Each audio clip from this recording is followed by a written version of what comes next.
close, I cut them off for the season. I'm a rapper, so the snow, I got a rhyme to my reason. I'm from way down yonder on the side of the road, deep in South Carolina, that's my humble abode, where our roots run deep and our grass ain't mowed, and we don't take no lip, we just shoot and reload.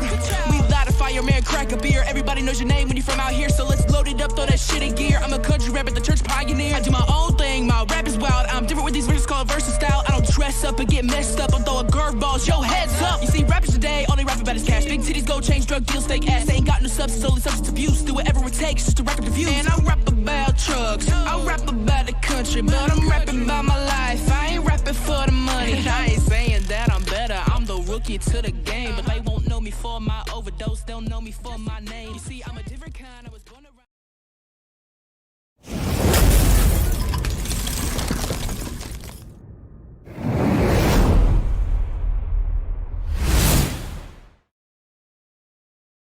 And we are live. What's going on? Hey everybody, it's an Elsewhere podcast, and it is me and Jessie B over there. What's up, guys? As Skullz is not here right now, he might be here later. We're not 100% sure. He had a family obligation, so we are hanging out and talking to Jessie B. Obviously, you guys heard the intros. Both of them are Jessie B rapping her. She's country rap. She's kicking ass, and I'm jamming out the whole time like, oh yeah, I'm talking, but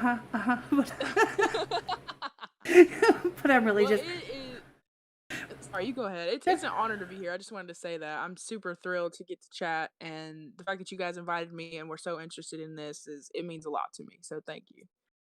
Well, no, I mean, honestly, checking out your music, I mean, I'm not gonna lie to you, the person who turned me on to you was 307, Chris. Oh, yeah, I love those guys. Yeah, he hit me up and he's like, have you heard of her? And I was like, no, I don't think, like, and I saw your picture, I was like, maybe, I'm not sure.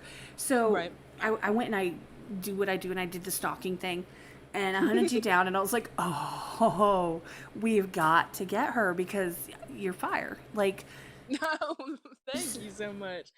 Oh my goodness, that means a lot. Yeah, dude, 307 is awesome. I remember he texted me and he was like, hey, I want to react to one of your videos. Like, is that okay? And I was like, dude, like, go for it. Like, that's awesome. And he sent me the link, and then afterwards he texted me. He goes, hey, don't be mad at me, but we were kind of hating on your Ford, but other than that, like, we love you and blah, blah, blah. And I was like, dude, I don't even sweat it. I used to be a Chevy girl myself, but they are literally, they're so awesome. And all my reactors have honestly given me so much support, and even being able to go on podcasts like this and talk about not just my music, but this genre, and just have conversations with people who like the same kind of music means the world to me. So for sure, yeah, those guys are freaking dope. no, absolutely. By the way, just because they're in the chat right now, hey Wolf, happy birthday, bro. Happy birthday. It's his birthday. He is badass. He's a musician of his own right. He's a producer. He sings, he plays the guitar, he puts together beats, he puts together badass. If you look at the live screen, that's him. So thank you for everything that you do for us, honestly, and for everything that you do for everybody else. We love you to pieces. Absolutely. And I hope you had a great birthday. Just quick shout out to Casey and Ned. Truth's in the chat. He reacted to your song earlier today. Chill Rock's in the chat. He was there, I think. Casey, Stacy, Sherry, Minnow. Who am I missing? I'm missing people. I know I am. DK, I see him in here. Straight White Male was here earlier. But no, appreciate y'all showing up. Excuse me. Sorry. I appreciate everybody coming in here and just having a conversation tonight. And again, like, happy birthday to Wolf. I mean, the freaking promos that he made were fantastic. I saw the cover he did of Leonard Skinner, and I was like, holy shit. And I didn't get a chance to watch the reaction because I didn't have service when you sent it to me, but I'll definitely have to go back and look at it, and I'll have to repost it. I love reposting the reaction channels just because y'all bleed support, and I love it. So well, and that's a perfect segue, because honestly, like I said, I usually, because I know that there are people that come and watch after the fact that might know you and not us, and so I just like to tell people that our community is 100% about support. We don't have any strings attached. It's just, we want to support people and show people, you know, all these different independent artists that are just out there doing their thing that people might not have heard of, or maybe they have, and just have a conversation like a real person from person to person. I Yeah. remember having a conversation with Truth way before this even started. And he's like, well, if you were going to do something, what would it be? And I'd be like, it would be having normal conversation with not normal people. Like, that's Right. literally what I'd want. Like, so what is your treadmill setting at? Like, literally, that's what it's all about, is just kind of, Oh yeah. you know, showing support and showing love and just getting people to get to know you as a person, up and above and beyond what you do as an artist. Yeah. And, you know, Well, I mean, you can vent if you want. Like, if there's somebody pissed you off, Yeah. please let us know. We will get you on. Like, Skull says it all I've the got time. lots of tea. I've got lots of tea. If you want me to spill it, I can spill it here on the podcast. But no, so far, I mean, I guess I can just introduce myself for those who don't know me. My name is Jessica. I go by Jessie B. I'm 21 years old. I'm originally from South Carolina. I currently live in North Carolina. And I started doing music about a year ago, and so far things have grown. I'm not full-time music yet, but I'm working towards it. And honestly, right now, I have been super blessed. Life has been the best it has been in a long time. I would say a couple months ago, I got out of a relationship, and fortunately, it turned out way better than I expected. You know, I was able to get back on my feet, do me, and do more music. And on top of that, I was able to interact with my social media and my fans a little bit more. And that has opened up so many doors, including being able to chat with you tonight. And no, I mean, life's just going good. I started working out, bruh. Started going to the gym, hitting the weights a little bit, I trying to noticed trying to that. slim down. I noticed that on your Instagram. You post, and that's actually really cool to like post, like, "Hey, we're here, we're doing it." Like, kind of a way Right. to, I don't know how else to put it, like to hold yourself accountable. Like, hey, I'm gonna post when we're at the Exactly. gym, and then if I don't post, I'm like, man, I slacked off. Yes. See, I'm so glad you understand that. So I honestly, I'm kind of taking a pause from posting like pictures of myself from my Instagram because I want to come back and better and like in shape and really feeling good about myself and start posting more like confident content. Because I feel like for a long time I would take selfies. I'd be like really insecure to show my body because not only am I, you know, overweight, I'm really, really tall. And a lot of people don't know this. I'm actually 6 foot. And Ooh, so uh, I kind of took a pause and I was like, you know what, I'm gonna take this time while I'm down, at least on Instagram, and work on me. And so part of that accountability is posting. I post a selfie with me and my cousin every morning we go to the gym and every night that we go to the gym. And if we don't do that, we're like bitching at each other, like, man, why'd you make me forget my mm-hmm. selfie today? You know, so. But It's yeah, like no, the swipey thing on Snapchat where you have to swipe every day. It's like one of those. yeah, I don't remember what it's called. My daughter did that, like this swipey thing. hmm But yeah, no, I mean, that's honestly, I found such a community through Instagram, and I honestly thought I was gonna get a lot of hate, like, because I have some trolls on my TikTok, especially. They love to come for me and like they're like, "Oh, you're fat, like you're this. Why are you trying to, you know, whatever." At the end of the day, I was like, "Bro, I'm gonna do me, and I'm doing the best I've ever been." And the people who support me support me. If you don't support me, that's fine. That's your opinion. And so, but posting about that, because for the longest time, God Almighty, I've struggled trying to lose weight. I've struggled trying to get fit and go to the gym. I didn't think it was possible. And now here we are, me and my cousin motivating ourselves, and it feels good, you know? And on top of that, having that support, just, it means the world. So I'm doing great. I just wanted to start the podcast with just general life is going good. No, that's awesome. And what's funny is that I refuse to go to the gym because every time people know this story, every time I go to the gym and got a membership, like I'm gonna better myself, and then I enroll in college. I'm gonna get my degree. I got pregnant, so I tried 3 times, and I quit. Like, Girl, it's like the karma that like comes back and it's like, oh, now we're that something stops you in your tracks. That yeah, was me with I was like, nope.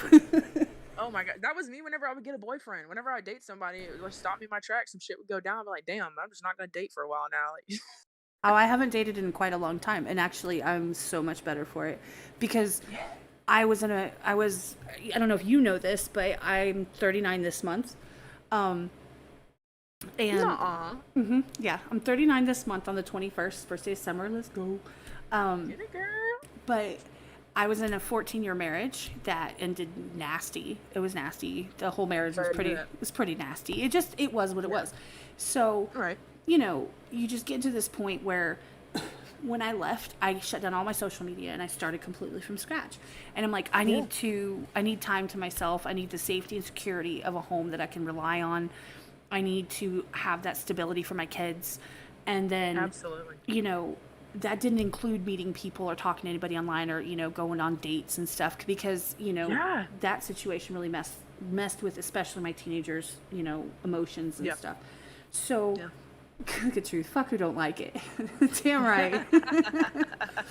Well, you're married, Alpha Tyler. You can't. That's not the same. So I actually haven't dated since my divorce. And I purposefully chose that. And then now in the last year, I've come out of, you know, literally it's been about a year and like 3 months that I discovered reactors on YouTube. Cliff Beats was my first one. He's been on the podcast, and because I wanted him so bad because he was the first one I subscribed to. Right. And I've had, you know, some of my very firsts, which were like XMC. Knox Hill still hasn't responded, but that's okay. I'll get him. You're growing. You'll get there. I'll get him. But there's like a whole bunch. Nick, I've rocked with for a long time. Truth, I've rocked with for a long time. You know, there's just these people, and through just being in the chats and just interacting with people, I built this community of people who our motto is basically, I don't care what you like. Oh, that sounded rude. Let me try this again. Your opinion matters and my opinion matters. You can say what you want to say, and if I don't agree with you, who gives a crap? I can be respectful. Exactly. I don't have to be an asshole. I don't have to, you know, talk crap on you. Like, the whole point is disagreement with respect. So people get up here and they say what they want to say, and as long as the chat's respectful, they can say whatever they want to say. I don't care. And in the same in the Discord, like, it's, you can post who you want to post, you can post the videos you want to, you don't have to worry about it, you know, affecting the content creator or the artist that it's their Discord. You can't post other people, so that's like a melting pot, I guess. It gives you the opportunity to talk your shit about maybe something you didn't like without offending someone, because we all have different things that we like and don't like. So no, honestly, I wish the world was more like that. I wish people, you know, every now, I mean, you're gonna get offended. People are gonna say stuff that's cross. You're gonna get offended, but I think when it comes to communicating, when it comes to sharing your opinion, it's all about your reaction when someone comes at you sideways. And if people were able to use their reaction in a more mature manner and just talk face to face about something, or talk in a way that you're not hating or absolutely, you know, being rude to nasty to people. I wish the world kind of had more of that. And that's honestly why I love not only my genre, but I love my reactors, because they're all open communication, and they'll tell me like, hey, you know, Jessie B, this doesn't sound right in your song, maybe you could switch this up. And sometimes that's why I like watching reaction channels, because they tell me what I need to work on. And as an independent artist, you know, I never went to school for this. I never, you know, I never had anybody to kind of mentor me or teach me how to edit my own stuff and mix and master my own things. So that is what helps me grow. And if you listen to my very first song, I Will, versus what I've got now, you know, you could definitely see that growth. And it's from people's opinions and telling me, okay, maybe this could be better, or push more this way, or go more this direction. So I can absolutely appreciate that. And I'm so thankful to be able to be a part of not only the Discord, but be able to have this open conversation. And, you know, people need to hear this. So absolutely, I 100% vibe with what you got going. well, I mean, getting into what you just said, I mean, do you mix and master everything on your own? I do everything from the marketing, like promo videos. I shoot all my own music videos on my phone. I do all of my mix and master. I have my own studio at home I record from. And honestly, the reason I started doing that was because I thought that's what everybody was doing when I first started doing music.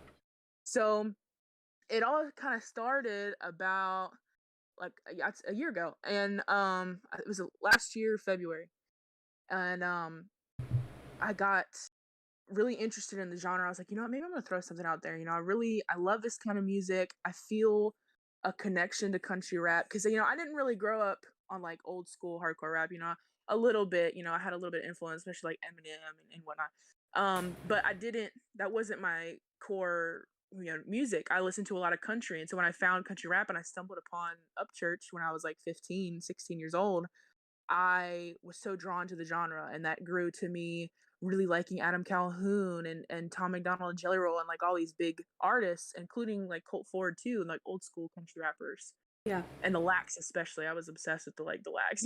And it just grew into this feeling of like being connected with something. And so I started trying to figure out and teach myself how to make music.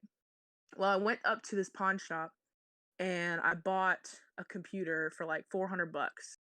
And for my birthday, my mom got me this Ableton like sound system sort of thing. It's like a compressor and it comes with a mic and a headset monitor and all that cool stuff. Yeah. And I just sat there and did not get up until I figured out how to fucking do it.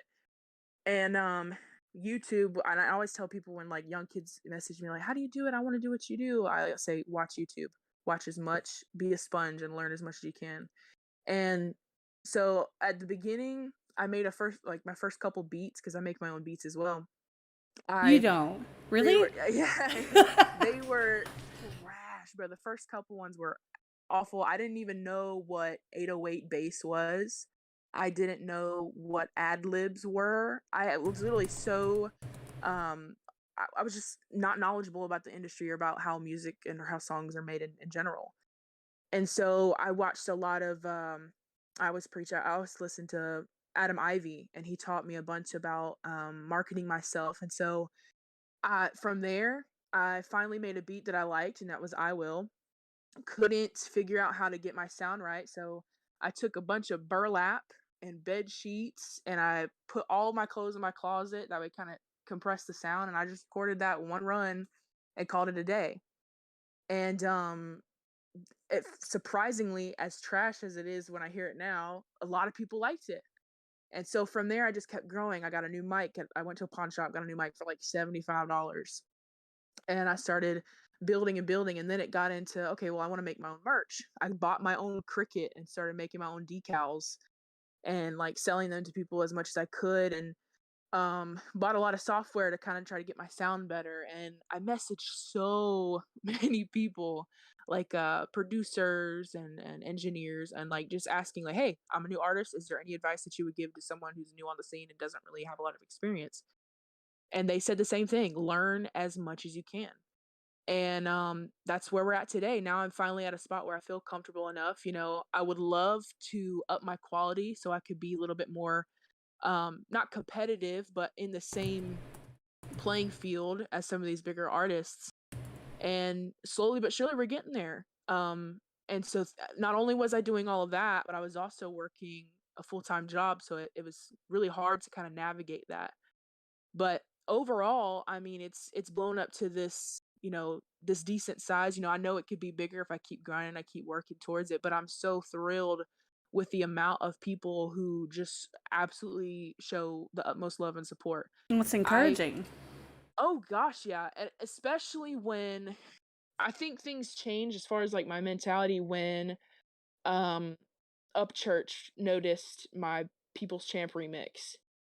That was like a surreal moment. And then when Chase Matthew saw that I had remixed one of his songs, County Line, and he literally FaceTimed me. He was like, dude, this is fantastic. Like, keep going, keep grinding. You are building something here. Oh, see? And oh gosh, and it just, I can't even express how kind these people are and how much they support me. Because as an independent artist, people see us as like, oh, like, man, they're working their ass off, they're doing this, and they don't see, yes, they see the grunt work and the grind, but they don't see like the mentality that it puts you in. Well, that's the thing, is people that rock with independent artists, honestly, I think that a lot of them really, they actually prefer independent artists for the grind, for the amount of effort it takes, for everything you have to do. And they know, like, they're aware that you don't usually have your own producer, you don't usually have your own mix and mastering, you don't usually have, you could list everything all day long. They know that you're doing it, and that actually makes people appreciate you more. Yeah. That's, and I've learned that through all of this. Like, when I first started, I thought, okay, I didn't realize you could go to a studio and pay $200 and get, old Bill Bob Joe to record your song and get it, whatever.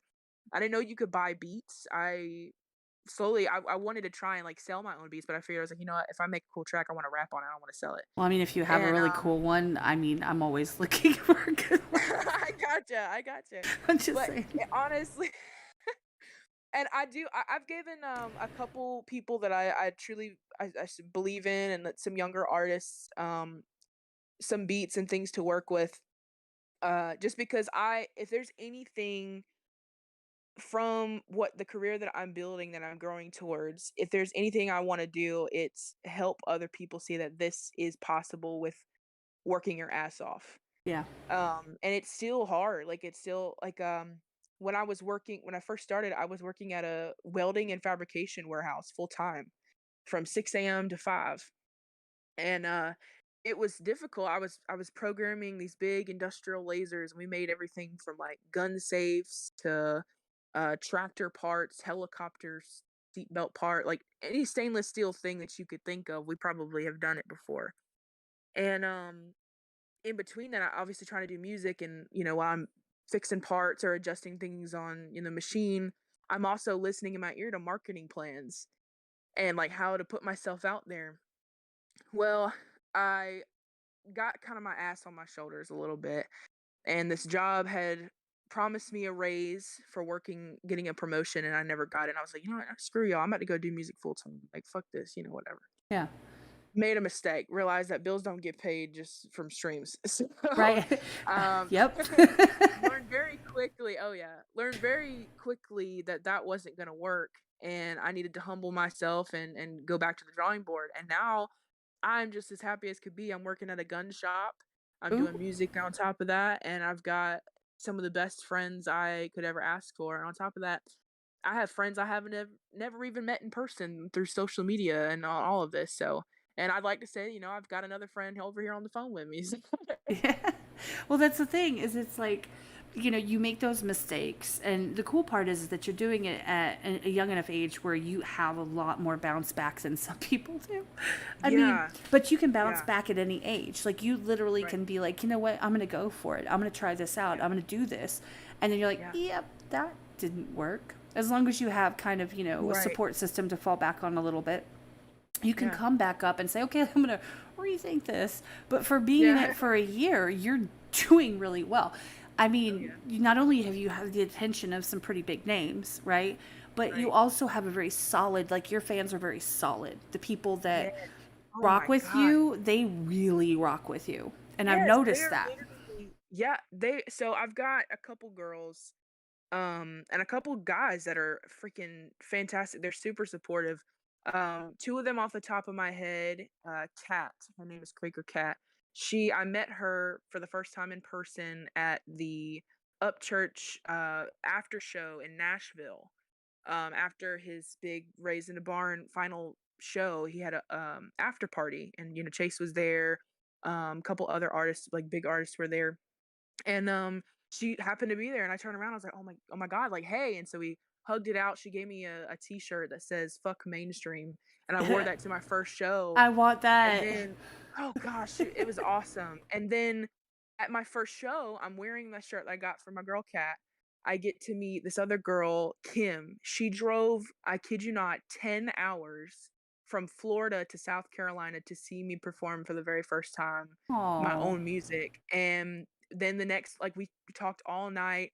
She came back. She was staying at the same hotel, so we kind of had a little party get together with some other artists like Blind Fury and Fathead, and we were able to just chat. And the next morning we went go fucking Waffle House, and it's really amazing to see, because as artists, there's always, and I feel like every artist has this, is this critical thinking of yourself, like, oh, are people gonna like this? Is this good enough? Is this good enough? And you're constantly comparing yourself. And when you finally turn that off and just realize that these people don't just like you for your music, they don't just like you because of your situation or what you represent. They like you for the person that you are, yep. and the way that you act and the things that you do. That's what truly has me feeling more blessed than I could ever imagine. And knowing that some amazing woman who's gonna drive 10 hours to come see me just to be there and support me and scream all of my lyrics from the front row, like, it was breathtaking. It was awesome. Can And you? so Yeah, go ahead. Can you ever imagine yourself being at a point, and just hear me out, being at a point in your career in the future where 35 people drive 10 hours to come see you and you don't even speak to a single one? Can you even imagine that at this point?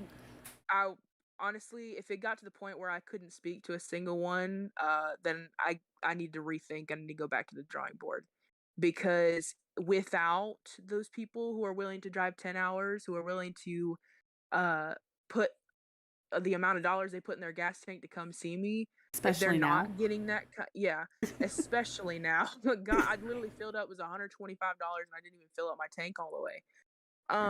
But no, if it gets to that point, I need to go back to the drawing board and I need to reconsider, okay, why am I doing this? What more could I do? Not just on my music and like growing my career, but making sure that the people who support me are also taken care of. Because like I said, none of this happens without those people who are making moves behind the scenes that I'm not even able to see. Exactly. So no, I completely get that. And yeah. that was, I can't even tell you. I kind of did like a fist pump, like, yes, that was the best answer ever. That was I appreciate that. that was a perfect answer. Because in all honesty, there are people who honestly, it's out of just the kindness of their hearts would do anything to support you and be there. And like, they might have something else they need to be doing at that time. For example, everybody that's in here right now could be doing literally anything else in the entire world. And they're here wanting to hear what we're saying. What you're saying, they want to get to know you. They know me. I've not seen a single person I don't recognize yet. And there's artists in the chat. There's reactors in the chat. Like, they're here because they care. And they could do anything. They have their own stuff. They have their own art. They have their own channels. They have their own music. And they're here.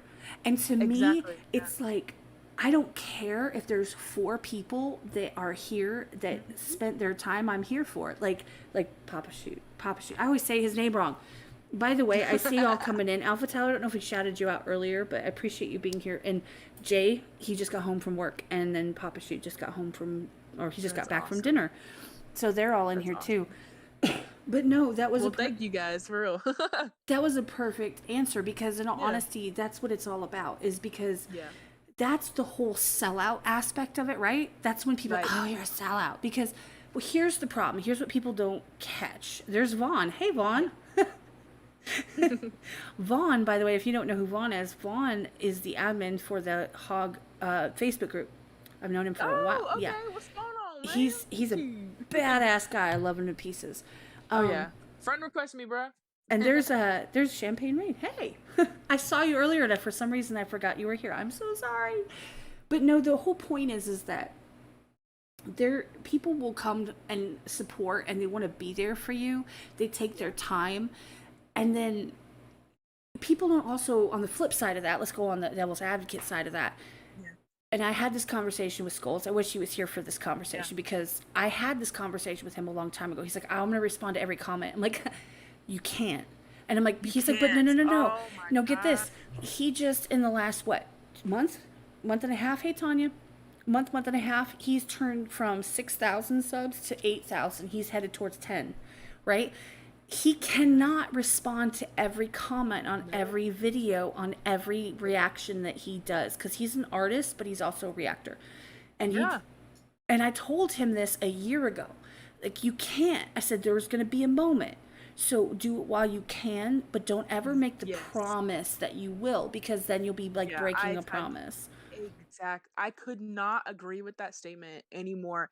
When I first started, for example, I only have like about just under 2,100 or subscribers on my YouTube channel, and that's a huge thing for me. Like, when I hit 1,000, I was like crying. Girl, I'm at less than 400. I get it. And then on my Instagram, I've only got about just under 4,100. Or it might be bigger. I don't even remember. I don't really care about the numbers. The thing that concerns me is, just right now at my 4,000, let's say 4,000 followers on Instagram, I probably get close to 15 to 20 DMs a day. And on top of not only working a full-time job and trying to, save some time for the people I care about, like my family and my friends, and then also set a time to do music, and then also replying to 4,000 people on my Instagram and comments and whatnot. It's so difficult. And so when people don't understand, like, and I'll use Upchurch for an example. So many people message him and reach out to him. And I know this because I literally saw it firsthand when I got to finally meet him at his concert. That people they get kind of frustrated, like, hey, he didn't reply to me, he didn't talk to me, or he's, this, that, and the other. Or people come at me sideways, like, hey, like, you never responded, you said you were going to call me sometime, you said you were going to do this. I had to learn, there's a boundary of, okay, let me give this person the support and that they deserve for supporting me, but let me also understand that there's moments I've got to take a step back and I've got to, think about myself as well. Right. And so even like, and the reason I bring up the 4,000 is because even on my smaller level, it can get overwhelming. And so I always tell people, like, people I really trust, like, I'll give them my personal number and be like, hey, like, just text me. That's going to be the best way to get in touch with me, because number one, I hardly use my Snapchat. There's so many Instagram DMs. And when I try to catch up on them, if I send someone a message, they're going to message me back. So it's just a circle, like a cycle of building up these messages. And that's just one social media platform. So Instagram, you've got YouTube, and now TikTok is huge for independent artists. And if you're an independent artist and you're not using TikTok, you need to get on it, because it's the best thing that's helped me to grow my base, whatever. But it's a lot. And so I completely agree with that statement of, like, you physically cannot reply to everyone, but do the best that you can to reply to the ones who matter, the ones who are, everyone matters, but reply to the ones who you feel, drawn to communicate with, or make sure you have that sense of, okay, is this person just messaging me to want to, I guess, hop on this train that I'm, building, or is this person messaging me because they truly support me? No, exactly. I scroll through, and you have to, like, and it sucks because sometimes there's somebody who wanted to talk to you, and you know what, y'all, I love each and every one of you. Sometimes you don't remember who it was. It's just, it happens. And so you scroll through and you're like, oh, I was talking to that person.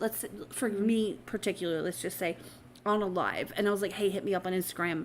And then I have my Instagram messages and I'm like, was it? Like, where did that track go? Yeah. And then I get, here's this, here's the spam, here's that, here's this, here's that. I'm grateful. I don't have a huge following at this point, and so I don't have as much to worry about as y'all do. And people aren't, the fun fact, nobody wants anything from me. Like, nobody wants anything, because I'm not a reactor, right? So they can't, like, bother me and irritate me and be like, react to this because I said so. Like, I don't have to deal with that. And I also am not an artist, so they're not going to be like, hey, collab with me, hey, feature me. So I don't have that. Or I didn't like your song. I don't have any of that shit. So I'm like the luckiest, but that's why I have such a low following.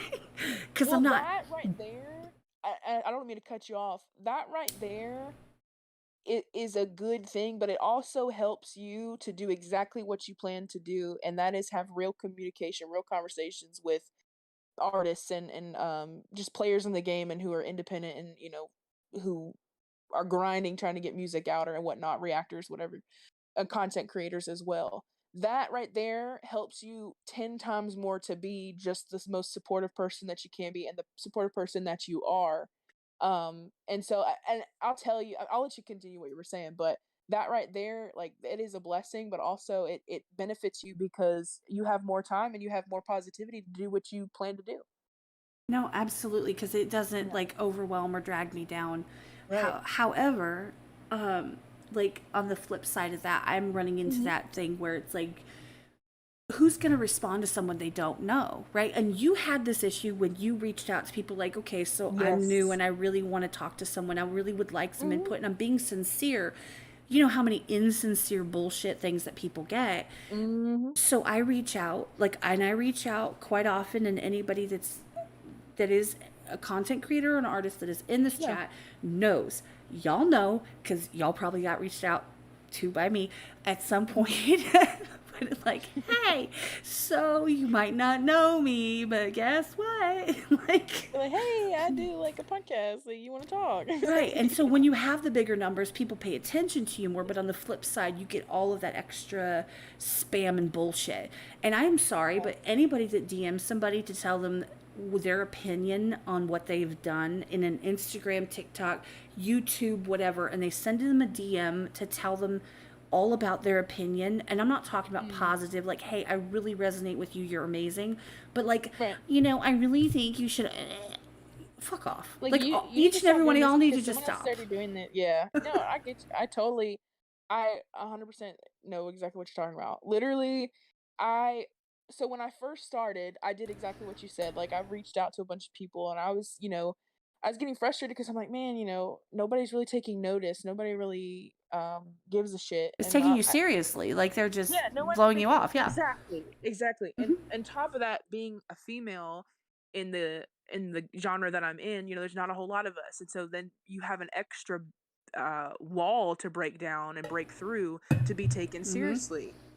And when I first started reaching out to these artists, I was like, I really wasn't expecting a whole lot, but maybe like just keep working, keep at it, I see what you're doing, keep going. And sometimes that would happen and it would be great. It would really boost my morale to keep going and keep making music. But when they don't respond, or when they say something negative, or when they ignore your message, that hurts too. And so that's why, to me, it means a lot to be able to respond to other people, to be able to nurture and take care of, the people who reach out to me, especially the young ones who are like, I really like what you're doing. Like, is there any tips that you would give for me? Like, I kind of want to see if I can do this. But it's difficult. And on top of that, through the messages, you're right. Not only do I get messages of like people being supportive, you get messages of people being nasty and wanting to share their opinion about what you should and should not be doing. You get messages from people who want something from you. I literally had like some person ask me for some load of money, and if I had it, I would absolutely try to do that. But then when they keep asking, and it's just like, okay, are you asking me because you are in need, or are you asking me because you just want something from me as a person? And then on top of that, I had somebody ask me what Upchurch smells like. I'm not even kidding. Oh, gross. I'm not even kidding. Like, he smells like ass and beef jerky. Yeah, Like, what the heck? Like, yeah, it's like, what kind of answer are you looking for? And so you have to feed out those, and then the features. People ask for features, and there's some times where I'll open up my schedule to be able to do and focus just on features, and there's other times you have to kind of. It breaks my heart because some people are like, okay, yeah, I really want to work with this person, and then the other one's like, well, I don't know if maybe they want to feature because maybe they want something to do with me or something that I've got going on, or if they're really passionate about doing music. And so it's just a lot to navigate. And like I said before, I'm still small. I still only have 4,000 followers on Instagram. So I can only imagine, what Skullz got going on with his almost 10,000 on YouTube, and bigger artists who have hundreds of thousands. well, Truth is at what? Truth, what are you at? Like, fuck. I need to check it. I haven't checked it recently. I think he's well on his way to 100,000. What? Wolf is at 26K or 30 something K? It's a double digit K. Let's look up Truth. Let's look up Truth. Yeah. Because that's my guy, man. Like, I was modding his live earlier. That me and him are like, that's like, I literally will call him my brother. Like, he really is. Yeah. He's the artist you were mentioning to me, correct? He's an independent. Yeah, he's an independent artist. He's got 41,000. Well, 41.5. Definitely send me some of his stuff because I need to be familiar with the people that are a part of this. No, and I mean, and he's like I said, he's in the chat, and he specifically wanted to be here, to be supportive. I mean, you've got Alva Tyler, who is, badass in his own right. You've got tons of people in here who are affiliated, but the thing is that the hardest part is putting yourself out there to reach out. By the way, hi Meow, right. Thank you for being here. He's one of my mods, and the thing is when you reach out to people, you put yourself out there, right? And you never know. You just never know if anybody's going to even give you the time of day. And then you don't want to come off, right? You don't want to come off like, like you're like, oh, please, please, please answer me. But in the inside, you're like, please, please answer me. Like, it is what it is. And there's Vaughn, you're right. He gets hit up all the time, I guarantee it. Like I said, he's the admin on the Hug Facebook group, which has like, what, 30,000? in there. So yeah, he gets hit up all the Yeah. time. And oh, there's LC3. He is an artist as well. Oh yeah. And Man, that's so he awesome that just there's so dropped many he dropped just creators in here. he just dropped a an album, right? Bro. Hell yeah. And it is Oh like my god. that Vegas song that was on my story. If I don't know if you saw that, that was fire. Just saying. Yeah, okay, I definitely need to research more. I love hearing about other people and seeing other people's Well, grind, you know. I don't know if you've seen it, but in the past, like a lot of people that come on the podcast that aren't like previously involved in the Discord in the community or with me personally, okay? I've Yeah. had people on that they're not aware of kind of the stuff we've done or things like that. Yeah. So for example, we it was myself and Skullz and Truth, and we did a rap competition. Ooh. 12 Okay. independent artists went head to head, and it was a whole thing, and it was a lot of fun. And then we also have people that were in the rap competition that had ciphers, and then we would watch their ciphers, and their ciphers had Yeah, all of these yeah. artists, and that's, you can see where the snowball happens. So that's Yeah. me. I'm a networker. If nobody's figured this out yet, apparently that's what I do. I network with people, and I'm like, hey, so and so meet so and so. For example, fun fact, Skulls and Truth are doing a collab, and I believe Keto's involved.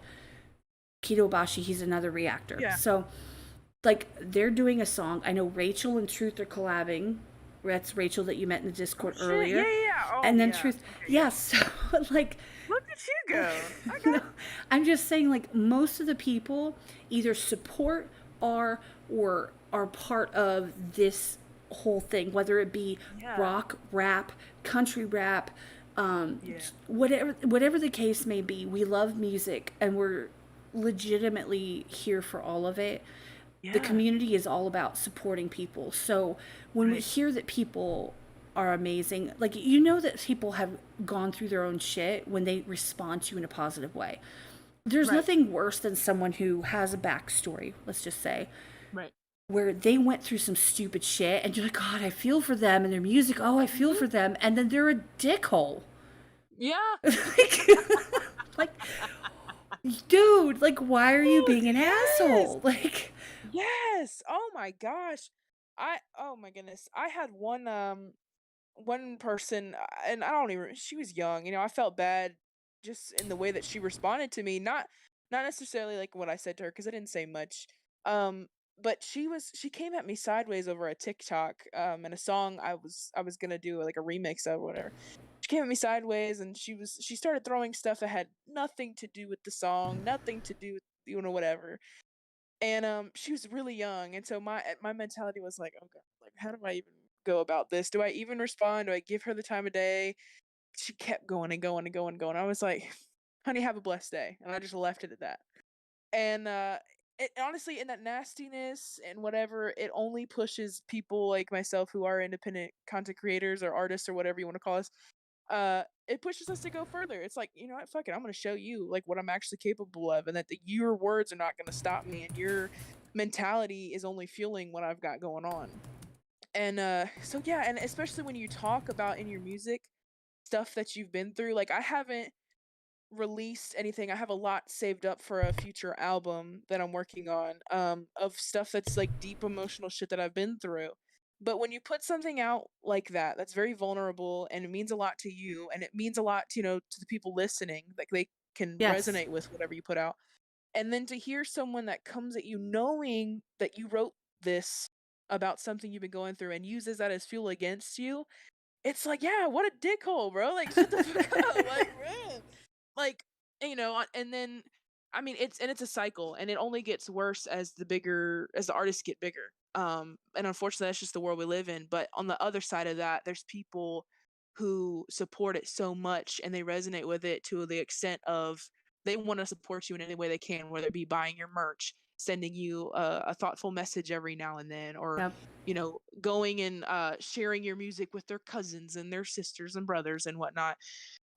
Something that makes me so happy, it literally warms my heart, is when I have a lot of women will send me videos of like their kids singing along to like Full Throttle Baby, which was one of my I guess bigger like first couple songs, sending Yeah. me like literally a 5 or 6-year-old just sitting there dancing to my song and saying, "Oh my gosh, Jesse's playing!" Like it makes me want to cry because I'm like, I was that kid listening to Upchurch. I was that kid listening to the Lax and Georgia Boys back in the day, or shit. I was that girl listening to Taylor Swift, like, whatever. And knowing that even though I've got all this shit going on, I've got all these people who are hating on me or whatever, I can still go back on my phone and see that, screen recording of this kid jamming out to my song, or this couple like listening to my song on the way to go somewhere, whatever. It means so much more than what all the negativity and the bullshit that people put out there. But yeah, it's what a fucking dickhole, man. Like that literally it breaks my heart in some ways, and others it makes me ready for what's next and motivates me. So Well, it makes you also realize that that's not who you want to be. And so you can make sure that when people reach out to you for advice or guidance or whatever it may be, that you treat them better than what other people have treated you, better than what you've seen other people being treated, and better than you had expectations for anyone else. You can be that person. And if everybody would do that, like, hello. Yes, the world would be honestly, but on the other side of that, if we look at, okay, say if I were to reach out to Beyonce, okay, one of the biggest artists on the globe, who I don't listen to, which is hilarious to me. Well, it's okay. So I used to listen to a lot of her shit. I don't really listen to the newer stuff, or I don't even really know what else she's put out. But let's say I were to reach out to Beyonce and be like, "Hey, you're an inspiration." If she were to respond to me immediately, and then respond to this other guy who like texted her, then all of these people, if we were to have this huge supportive community, everyone would be doing music. Everyone would be, and that's great. That's awesome. Music is such a empowering thing. It brings people together. But it's the ones who can take and handle the hate and handle the negativity and see it for what it is that make music great.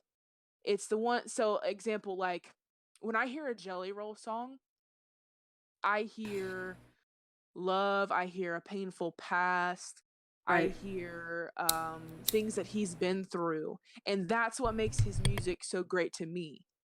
And I hear what he talks about, like when people are going against him, or when his mind takes him to places that he doesn't necessarily want to go to. It really makes the song better. And so that's why I believe, the negativity is only helping me to grow. And yes, in some ways it does hurt, especially when it's like, "Oh, you're a fat ass," whatever. That doesn't feel good, but fuck it. Like, I'm doing the best that I can. Right. And so, and the artists that can hear the negativity and use that as the fuel to make their music better and make their music mean something more to them, it's going to put them in a better position anyway. So all I'm saying is, like, if everyone was positive, that'd be fucking great. When people are negative, though, it makes it greater. I mean, it really does at the end of the day. I have 3 points. One, I have to shout out Kathy Taylor Nieto. That is Nick the actor. He's a reactor. And one of my closest friends, who I'm going to meet this in like a week or two. Oh. Legit. He's coming back home to Texas, and I'm going to meet him and his mom, who's in the chat. Like, hey, what's going on? And the message that she said, "I really appreciate you." She said, "Kat, come by to show some love." And damn, looks like everyone else had the same idea. A whole fam is here. I'm so proud of you. And I appreciate you. Aww. I cannot wait to meet you. And I swear, I really do want Olive Garden, but Outback is fine too. We'll go. It's all good. Vaughn said something. He says, "That's how it's been with Tom. That's why his fan base is what it is today." My group, which he's talking about the Facebook group for Hangover, the official Facebook group, is all about supporting and building each other up. Love it. My third point was my own personal point, which is the devil's advocate, because I love that, because it's fun. The problem that happens, and here's the issue, is that people just want, like, this is my idol, this is the person I respect and I love to pieces, and I would just, if they could just, right? It's ... If they could just respond to me, if they could just answer me. And what happens is, so what happens if Beyonce does respond, right? Yeah. The second she responds, and you said this earlier, they respond back. And then she's like, "Well, I wasn't trying to do all that." And so it's like an immediate, like, nope, and left on red, right? then they're like all offended, and then it's a big thing. So you have to Right. not respond to anyone, because unfortunately at that level, even at Tom's level, at a lot of these artists level, even these reactors levels, Yeah. they cannot respond to everyone. It just is not Yeah. feasible. You Yeah. just cannot do it. I see what you're saying with like the fairness in a sense too.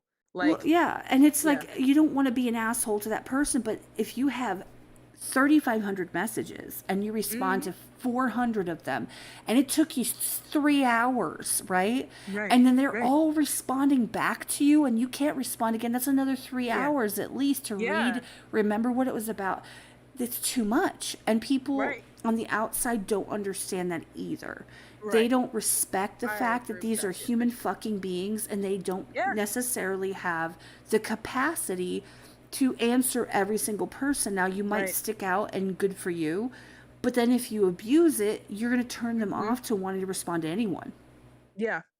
I honestly I had a situation with that actually happened not too long ago. There's an individual who I had met in person and vibed, had a great time. And then when it came back down to it, like when they would message me and whatnot, and I wasn't able to respond as quickly or as swiftly as I would have liked to, because we got life going on, we got shit going on. I mean, and some of these people have kids and families. I'm thankfully young enough that I don't have that responsibility just yet. But there's a lot going on, and we're still at the end of the day, we're still fucking people, and it turned into a nasty situation because people get offended when you don't reply back and you don't keep your promise of, yeah, DM me, message me anytime, whatever. So Oh, yeah. it is feasibly cannot you cannot message everyone that comes out and reaches out to you. Even if you And that's want why, to, you can't. yeah, even if I want Because to, and like, you know yeah, that's going to happen, and then you're going to be yeah. stuck. That's what I've had, and I kid you not, I've had to learn that not even within the past 2 weeks. I at this point now I struggle to even open my DMs, and I'm so glad that I caught yours when I did, to be able to be a part of this podcast. But it does it in some ways it breaks your heart.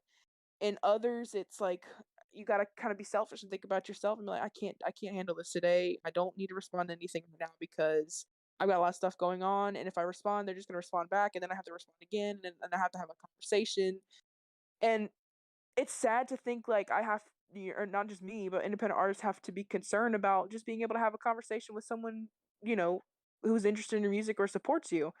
And that does kind of, break your heart in a sense. Yeah. But going back to like if someone say were to come to my concert and I could have a face-to-face conversation, that to me matters a lot, and I want to make sure that's a priority if someone were to come up to me. And not saying that people who message me are a priority, because there's some people who can travel and some people who can't. But those are the most meaningful one-on-one conversations because you can actually have them. You don't have to be like, "Oh, I Yeah. can't respond to you." If someone were to come up to me in my face and like talk to me like, "Hey, I really like this. I can actually converse with them and whatnot." But yeah, I can see what you say about that. When I was talking about how the negativity kind of helps bring about more I'm talking about more like just haters Of in course. general. I love me But some yeah, haters. oh god, yeah, they're a different breed, that's for sure. Um, but but when it comes to other artists and being especially aspiring, if you're an aspiring artist, if you want to do music, when they don't respond to you, that's like a little kind of knife in the gut in a sense because it's like, man, this is someone I idolize, someone I look up to so much. And if they were to just reach out to me and notice me for 5 seconds, it would give me the motivation to keep going for 5 years. Well, plus And you actually got the guts up to go and send them a message yeah, and be like, "Hey, right, I'm putting myself out there, and I know you get a million messages, but I'm praying you'll see mine." Like, right, I get yeah, that. I do. yeah. Trust me, I do that. It kind of blows my mind because I've even gotten some messages like that where people will be like, "Hey, like, I know you're really busy and you probably don't know who I am, but like, I just wanted to tell you this, that, and the other, and maybe ask you a couple questions."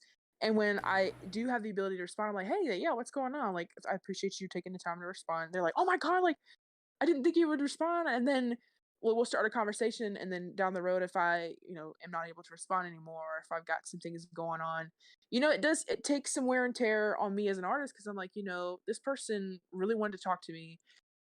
If I had any way of helping them motivate themselves to do what they want to do, or change their life in any way, shape, or form, whether it be a conversation about life or a conversation about music, knowing that at some point I've got to be able to cut that off and focus on what I've got, and there's like 100,000 other people I got to get to, it's stressful. Well, see, I'm the opposite. I'm the asshole who, when somebody is like, "Oh my God, I didn't think you'd respond," I'm like, "God damn it, I could have skipped this one." Damn it, I could have. I was like, man, why did I pick this one? They're never gonna leave me alone, ever. Oh my gosh, that's funny as fuck. Oh man, I think I had a situation. It was a young kid. I felt so bad because it was like they reached out to me, and I gave them like a little inch, and they took it like 10 fucking miles and like blew up my phone and called me and called me and called me and called me. And I'm like, fuck, what have I just done? Like, I don't know how to handle this. And then eventually, like, and I don't want to block anybody. I don't want to be that kind of person. But when it gets to a point where like you're calling me while I'm trying to sit in church, or I'm trying to have a family dinner or whatever, like I can't do it. Can't do it. Well, that's the thing though, is it's like people forget that artists or content creators or anybody that they're reaching out to in any capacity that is on a platform. And I'm not, okay, let me try and explain this before people come at my throat. I know, Annette, I know you'll never leave me alone. I love you. That's my bestest friend from forever. I think I met her when I was 16. Like, that's my ride or die bitch. Like, let's go. What's up, ride or die? But the thing is like, I forgot my train of thought. Annette, you distracted me. That's rude. No, I'm kidding. I literally do that at least 10 times a day. I'm not even joking about that. No, but that's the thing. Is it's like you reach out to people and you try to be the best that you can be. There's only so much you can do. And and I'm more of an asshole than a lot of people. People think that, oh, you're so nice. No, not really. Like, anyone that has known me in the mod position, like, and I don't think lately as much because I've backed off of that quite a bit. But in general, what's up, Michi? In general, when I'm a mod, like, they're like, oh God, don't piss Kat off, because like, swing the hammer, knock them out. Well, because my patience is very low. I also have a teenager that lives with me. Oh girl, you got your hands full. So, and I have an 8-year-old, but I have a teenager. Let me just say again, I have a teenage girl.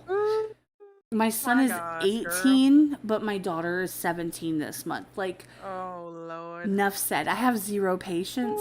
So, like, when people come at me in some kind of sideways way, if I feel like it's sideways, even if it's not, I'm like, yeah, you know what? No. Like, no. But I put myself out there constantly. I'm like, hey, so-and-so. And don't get me wrong, there's a lot of people... When it comes to scheduling, for example, let me just use the podcast as an example. I'm booked out, like, I have Monday booked, Wednesday booked. Sunday is Brandon Hart. If anybody didn't know that, sign up to come hang out with Brandon Hart on next Saturday. Now I got the Discord. I'll have to check it out. But, and then I've got, I don't know if you know Billy Wilkins, who's an Omegle dude who's, like, blowing up right now. Yeah. He's coming on the podcast on the 23rd.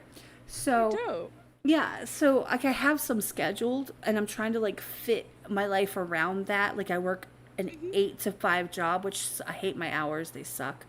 Damn, girl. But I work from home, thank God. So basically, I work 50% of the time. Yeah, no, I mean it has its benefits, and it's whatever, and every job is that way. But the fact that you're able to schedule that and still work around that and do what you love to do is awesome. But keep going. Skullz, he's in the chat. He's not in the voice chat, but he is in the chat. Hey, if you get a chance, talking about you. If you can jump in, you're more than welcome to. We would love to have you. If you cannot, that's okay too. But we would love to have you. I want you to meet him because he's amazing, and I think you guys would really resonate quite a bit. Oh yeah. But no, I'm just saying, like, the scheduling, and I reach out to people, and I'm like, hey, so Knox Hill, like, what's up? I don't say that, but like I try to put myself forward as not like a troll or like a crazy person, and I don't always win, but I would rather someone leave me on red than to be like, no. 'Cause I've only had one person tell me no ever. One. Really? Okay, well. You don't have to disclose anything, but dang, that sucks. No, one, and I've fucked with them since they were small. But they're like, we just don't have time. I'm like, I'm sorry, that sucks. Me either. Like, I got fucking kids. I was just asking because you guys, I fucked with you from the beginning, and I went at the people that I messed with from the beginning first. Those are the people I asked straight out the gate. And even if they didn't recognize or they didn't catch my message, when they came back around and I nagged them a little bit and they realized I had asked them in the beginning, they understood that I was being sincere. So that helped. Yeah. There's only been one person who told me no. And so I'm going with that. That's a pretty good percentage, okay? No, that's fantastic. I mean, everybody else, like, they've ignored me or they've said yes. Yeah. So I'm good with that. Yeah. And honestly, I think because... And I'll just use when you hit me up as an example. Okay. Right off the bat, when you sent me that message, you were like, "Hey, like I got this podcast going on, whatever." When you said, I automatically read sincerity. I sensed a genuine supportiveness from that, and so it might not even be like you might think, "Oh, I'm just sending them a text," but the way you word certain things is so important because it deciphers either this is a nice genuine person who wants everybody to win, like let's do a podcast and let's both grow with each other, versus this person just wants my attention and wants to talk shit or wants to say whatever. And so the fact that I guess we could call it your ratio of yeses and nos, is that much of a difference is because of the way that you word things, and you can see your genuine personality come through even in just a few words, and it's because of the way that you word it. And when I am able to catch those kinds of messages, my mentality is, okay, we're both gonna benefit from whatever this is gonna be. And I try, when people reach out to me about like podcasts or I had like interviews and whatnot, I try to respond because at the end of the day, it's an opportunity for me to network with people I don't even really know, or situations I don't really have, I didn't understand, and like even knew as you're explaining, like, oh, this is so and so, and this person's in the chat, this person's about to join. Like those are networking opportunities that I can then follow and learn more, and that's why I like this genre so much, because there's so many damn one of us that there's always a learning opportunity from everyone. Well, that means a lot. Yeah, no, that meant a lot because honestly, like when I reach out, I'm like, oh, fuck it. I'm just gonna say what I need to say, because you never know. Everybody's different, right? So everybody you speak with, everybody that you talk to, and this applies to your audience as well as the people that you are on a peer level with, or that you're bringing on as a guest, whatever the case may be, right? People that you want to feature with, whatever the situation is. So you just never know, like, unless you really fucking know them, like you're like, okay, I know if I say this, but then on the flip side, if you know that if you say this, it'll catch their attention, that's kind of not always a great thing, because being like, it's actually making the message the way it needs to be to, like, it's kind of like wearing an outfit that you know if somebody's gonna be like, ooh, baby, like, what's up? Yeah, like, exactly. That's not, but that's not who I am specifically, and a lot of people that I rock with are not that way either. Like, and that's the cool part, like, about this specific community. Not everybody listens to country rap. Not everybody listens to rap. Not everybody listens to... A lot of them listen to metal. Some people listen to rocks. A lot of them love a cappella. And we have all of that in the community for them to fuck with if they want. Yeah. But the thing that everybody has is that everybody is genuine in their support. They mean what they're saying. If they come from my community, I generally vouch for them. Like, I can vouch for everybody in my community as good fucking people that really...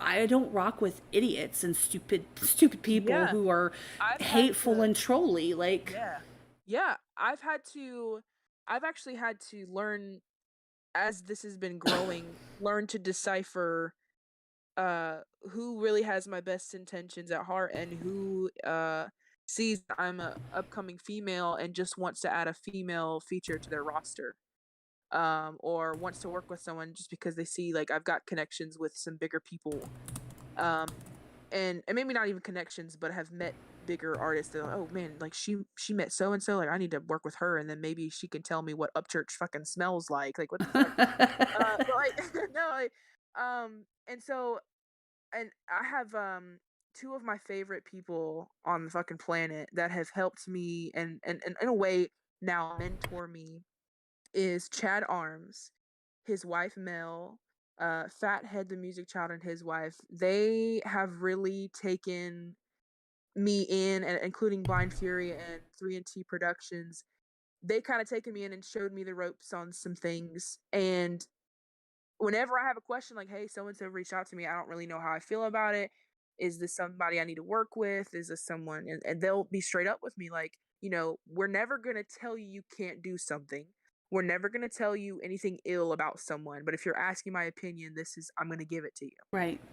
And that's why when you said in the beginning of this podcast, like we're all about sharing opinions here. And if you agree, then you agree. If you disagree, then that's just fine. Nobody, whatever. And those are the kinds of people that I wish more people in mainstream, or I wish more could filter into mainstream. Because imagine a world where artists, truly supported artists, diss tracks are funny, yeah, they're cool, whatever. I personally would never put out a diss track unless it was something extremely serious. But imagine a world where you could be friendly with other people and share your opinion like that, and not worry about the consequences of talking about so and so, or talking about a situation or whatever.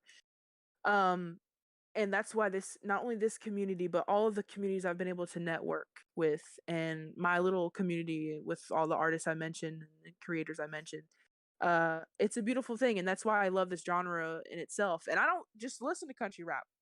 I listen to a little bit of rap. I love Rod Wave. He's like one of the newer rappers that I really enjoy. I really like fucking Disney music is my shit. Okay. Okay, do you like Disney music done rock? Because that's my shit. God. What is our that last night name? Our last Oh my night, God. oh my God, Leo, Leapfrog Studios, and also Fame on Fire, like all of them that do the covers of pop music, and especially No Resolve, they do. Yeah, that is my jam. Like, do Disney, but like fuck it up. Oh my God, I can't even remember his name, and it's gonna fucking kill me. It starts with a P. I think his last name is Parrish or something. He did a rock, like metal cover of I'll Make a Man Out of You from fucking Mulan. That shit, I saw it on TikTok and I about shit a brick. That shit was so cool. I listened to it on repeat. My mom like comes in my room and she's like, what the fuck are you listening to? Like, you listening to devil worship and shit. I was like, no, I'm listening to fucking Disney, dog. Like, and like all kinds of like that. I love rock music. I actually have a couple rock songs planned that I'd love to release down the line, maybe even a rock album just in itself. And country music, I really love old school country music, like Patsy Cline and fucking Dolly Parton. Yes. Oh God, don't even get me started on some Dolly Parton. 2 Doors Down, I was listening to fucking Patsy Cline. No, I'm just kidding. But no, like I on top of that, I'm a huge like movie soundtrack person. So I love Peyton Parrish. Yes, that's him. That's the one. That's Jay. I'm reading the chat. Chat is going a little bit. Yeah, Jay from the Redneck Riviera says Peyton Parrish. Yeah. Yes, that's him. That's the one. That's the guy. Yeah. Oh my God! Thank you so much. Well, Go ahead. No, I was gonna say, I just wanted to shout out Bearcat. He stopped in. He's with his daughter right now. He's in New Zealand, Australia. He's in that area. So I've been planning a podcast with him for like fucking 6 months, but he's in Australia. Hence, he's tomorrow.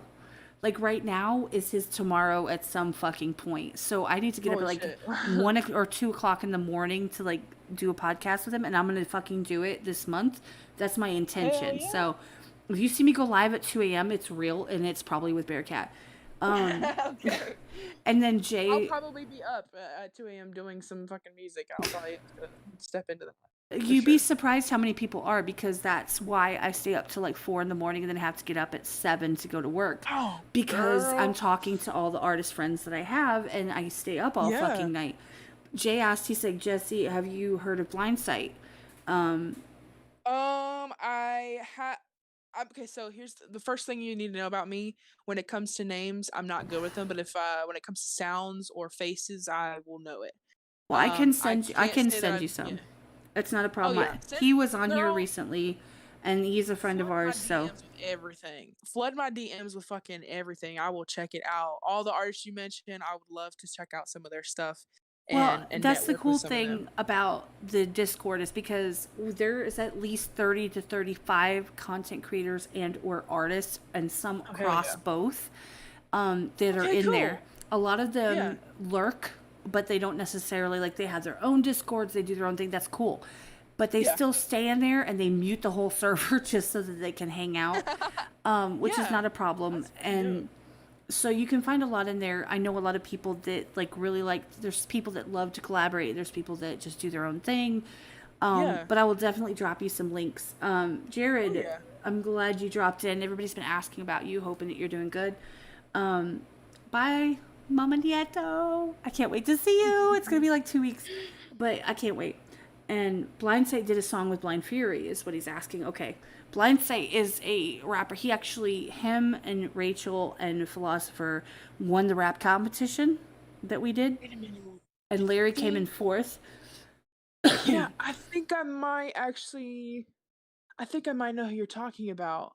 Blindsight, Oh. his logo is an eyeball, like a white background with a red Yeah. eyeball. Okay, yeah, I think I'm familiar because I mean, me and Blind Fury did a show together, and he played a bunch of their bunch of stuff that he did, like collaborations and whatnot. And I there's might know who Larry. you're talking Speak of the devil. about. Yeah. But yeah, and he's an artist as well. So is Yeah. Wolf, and like I keep seeing them in here. But yeah, this is a great place to kind of just meet new people and hear new things and kind of get ideas and just have conversations, and that's the whole Yeah. point. That's everything. And on one side, here's the problem, is that people unfortunately can't necessarily handle being open, positive, and having conversations with respect. And here's why. Because when they get someone that responds to them when they're being open and having conversations, they tend to overdo it and go like simp mode, and they go crazy, and then they ruin it. And unfortunately that happens. I try to curtail that as much as I can, but it's a fact. It just There's happens. only so much you can do. Yeah. But the fact that you're as young as you are, because I can say that, because guess what? I'm like, I don't get to say that about it. Yes, I fucking do. I'm going to hit 40 next year, y'all. Like, I can say whatever the fuck I want. Like, I'm about over the hill. It's breaking my heart. Anyway, but the fact that you're young enough to have the future in front of you and not to have as many regrets as some do, learning from anyone and everyone is key. Yeah. Right? Yeah, and that's the biggest thing. What's up, Craig? And what draws me to not only the music, okay, so doing the music is fucking cool, right? It's awesome. But also getting to learn about the engineering behind it, getting to learn about fucking how to set up a whole studio and the sound quality and how to engineer it to get it to sound right, and then on top of that, marketing and being able to make videos and promos and stuff and advertisements and flyers, posters, all that cool shit.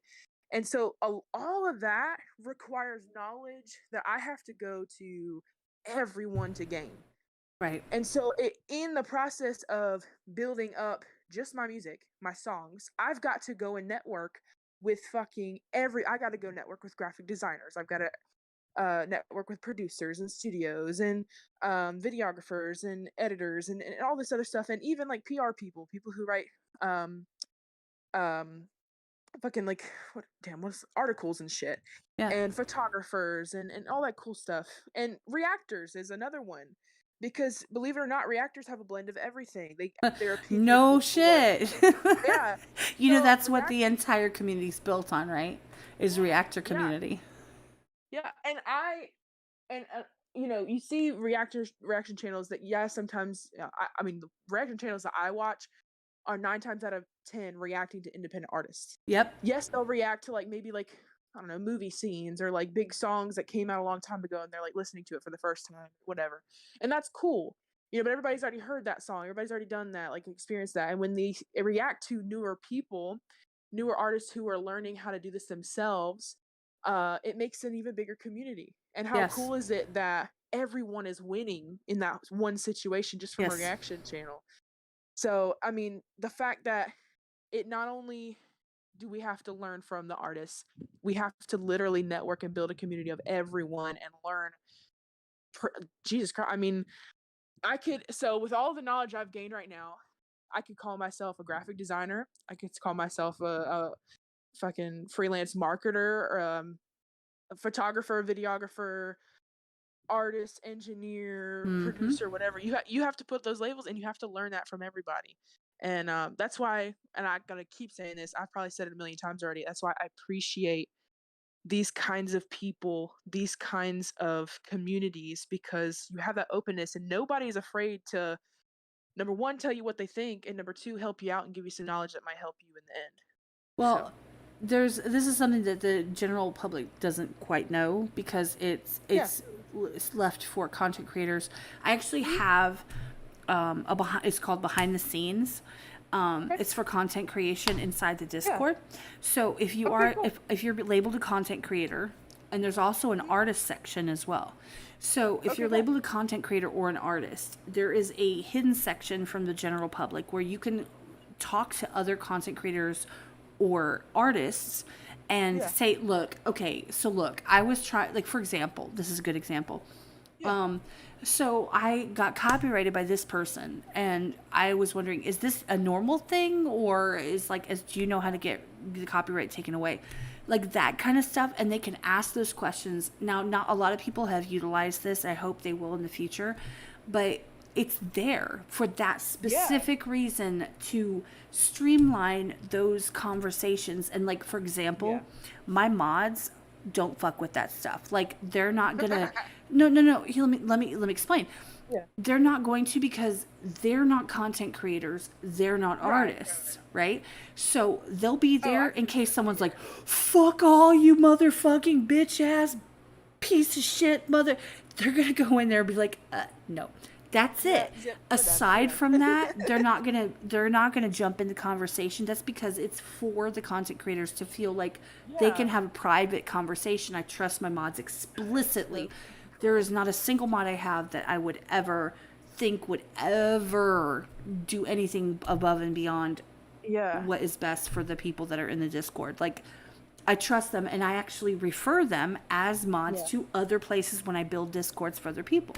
So I would love, and I'm sorry for interrupting. Yeah, go ahead. On behalf of artists, like, because I'm still new, I'm still learning, and throughout all of this, I'm going to continue to learn. Half of smaller artists like me, I would love to just give you and this whole community a huge fucking thank you for that kind of platform to be able to learn from. Because when I was first starting out, all I had was YouTube and the people who actually responded back to me. And 9 times out of 10, when we had this conversation earlier, they wouldn't. Right. And so being able to have access and to have a community that is 100% there, willing to help, made literally to help and to help guide and grow, means so much more than anything an independent artist like myself could ask for. It means more than fucking money. It means more than features. That right there, it allows people to have a safe environment to be able to ask the dumb questions that I don't want to have to go ask. Yep. You know, say like Chase Matthew, or I don't want to ask a dumb question to, you know, Upchurch or you know, some bigger artists that I look up to. So that means a lot. And that's the purpose. Thank you. Yeah. Is that everybody can ask the stupid questions and be like, oh, bro, I just like fucked up my Streamlabs. Like, what just happened?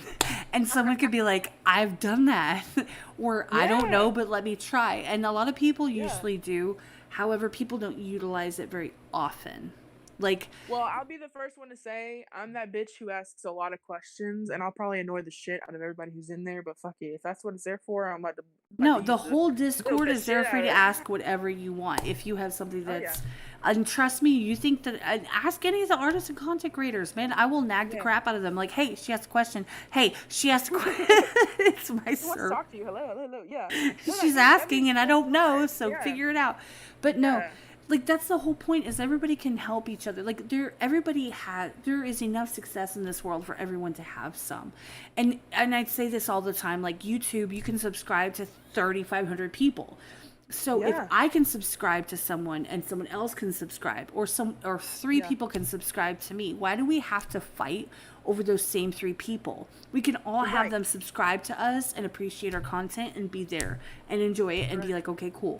Like, there's no reason to step on anyone else to get where you want to go. If you have to step on someone to raise yourself up, you're doing it fucking wrong.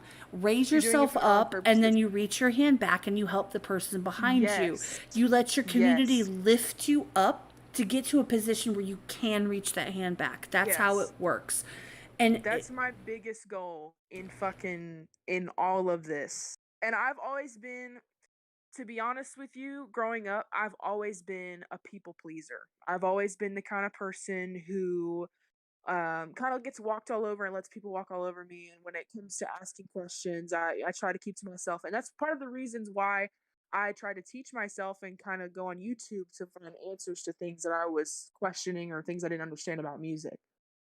And so through all of this, and because I have been blessed with such a community, including this community now, of people who not only just want the best for me, but want to help see me grow.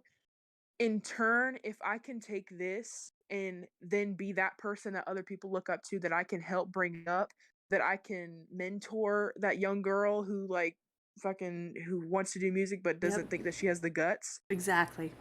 That's the biggest thing for me. And I want to, prime example, when, and I know I keep saying Upchurch, but he's one of my biggest idols. But so we assume you do country rap, therefore we kind of automatically just think Upchurch in that respect. Cool. So feel free. I'm glad we put that president out there. Okay, cool. But so back when he first started, obviously when he first started out doing stuff, he had a niche for wanting to do music, but he was just posting silly fucking videos and he didn't think it was gonna go anywhere. And then suddenly someone sees him at a bar and was like, yo, like, we saw that video. And he's like, what are you talking about? And someone got a hold of it and posted it, whatever. That's how his career got started. When Redneck Nation stepped into play, and Bobby from Redneck Nation, he's the head guy or honcho over there, when he said, hey, bud, if you help us, we'll help you. Keep posting what you're doing, help us, whatever. They went hand in hand with each other. They built each other up.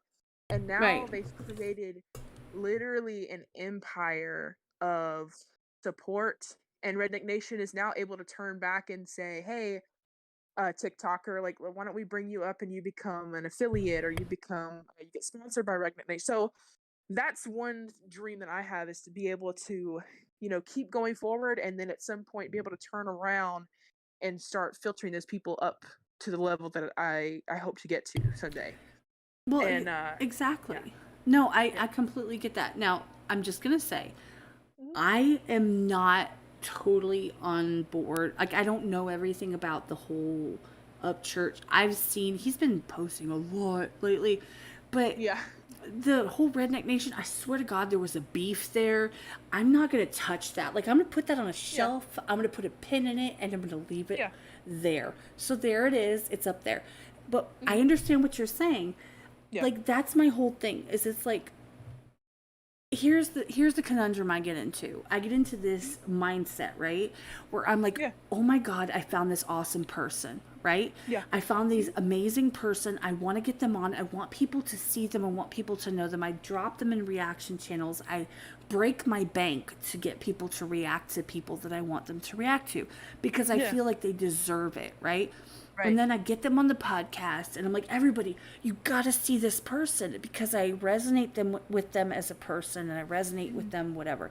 And then on the flip side, in the back of my mind, like before I go live and after I go live, I'm like, Jesus Christ, who the fuck am I to tell people that this is someone that you need to check out, that you need to really vibe with?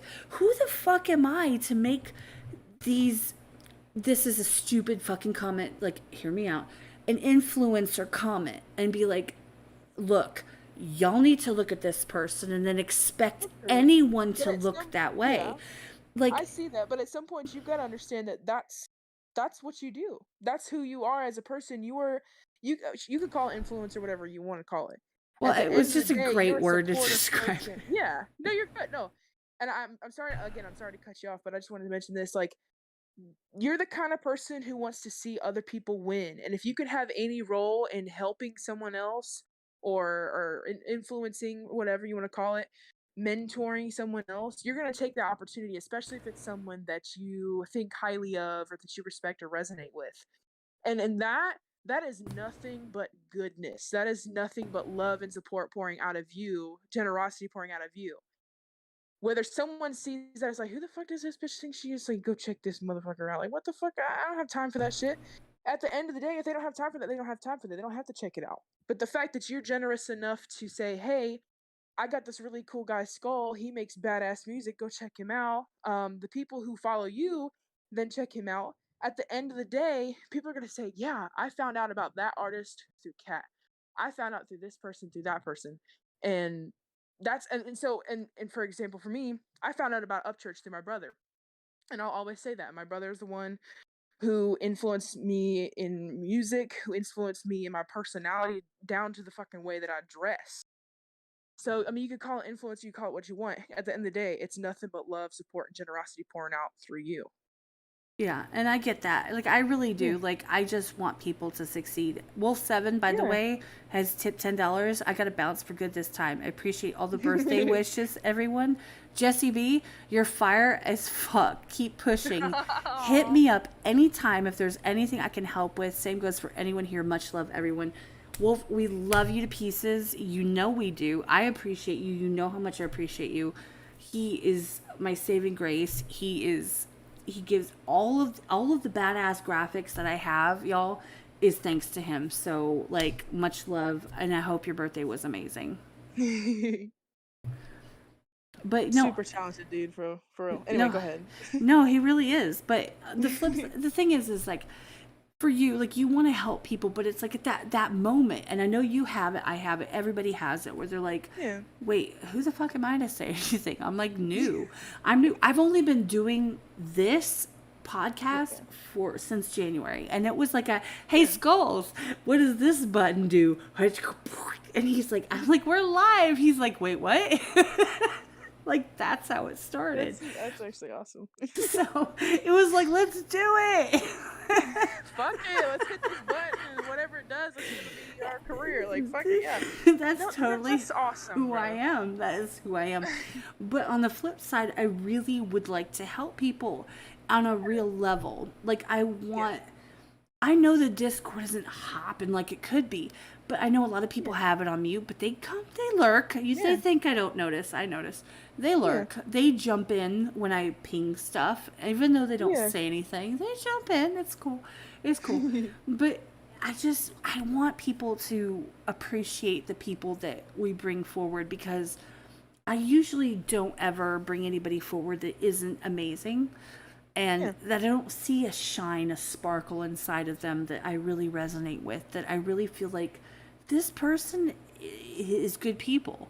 Like, I don't bring them into my circle, for example, like community, whatever, unless I feel like they're good people. And like, for you, like, okay, guys, chat, listen to this.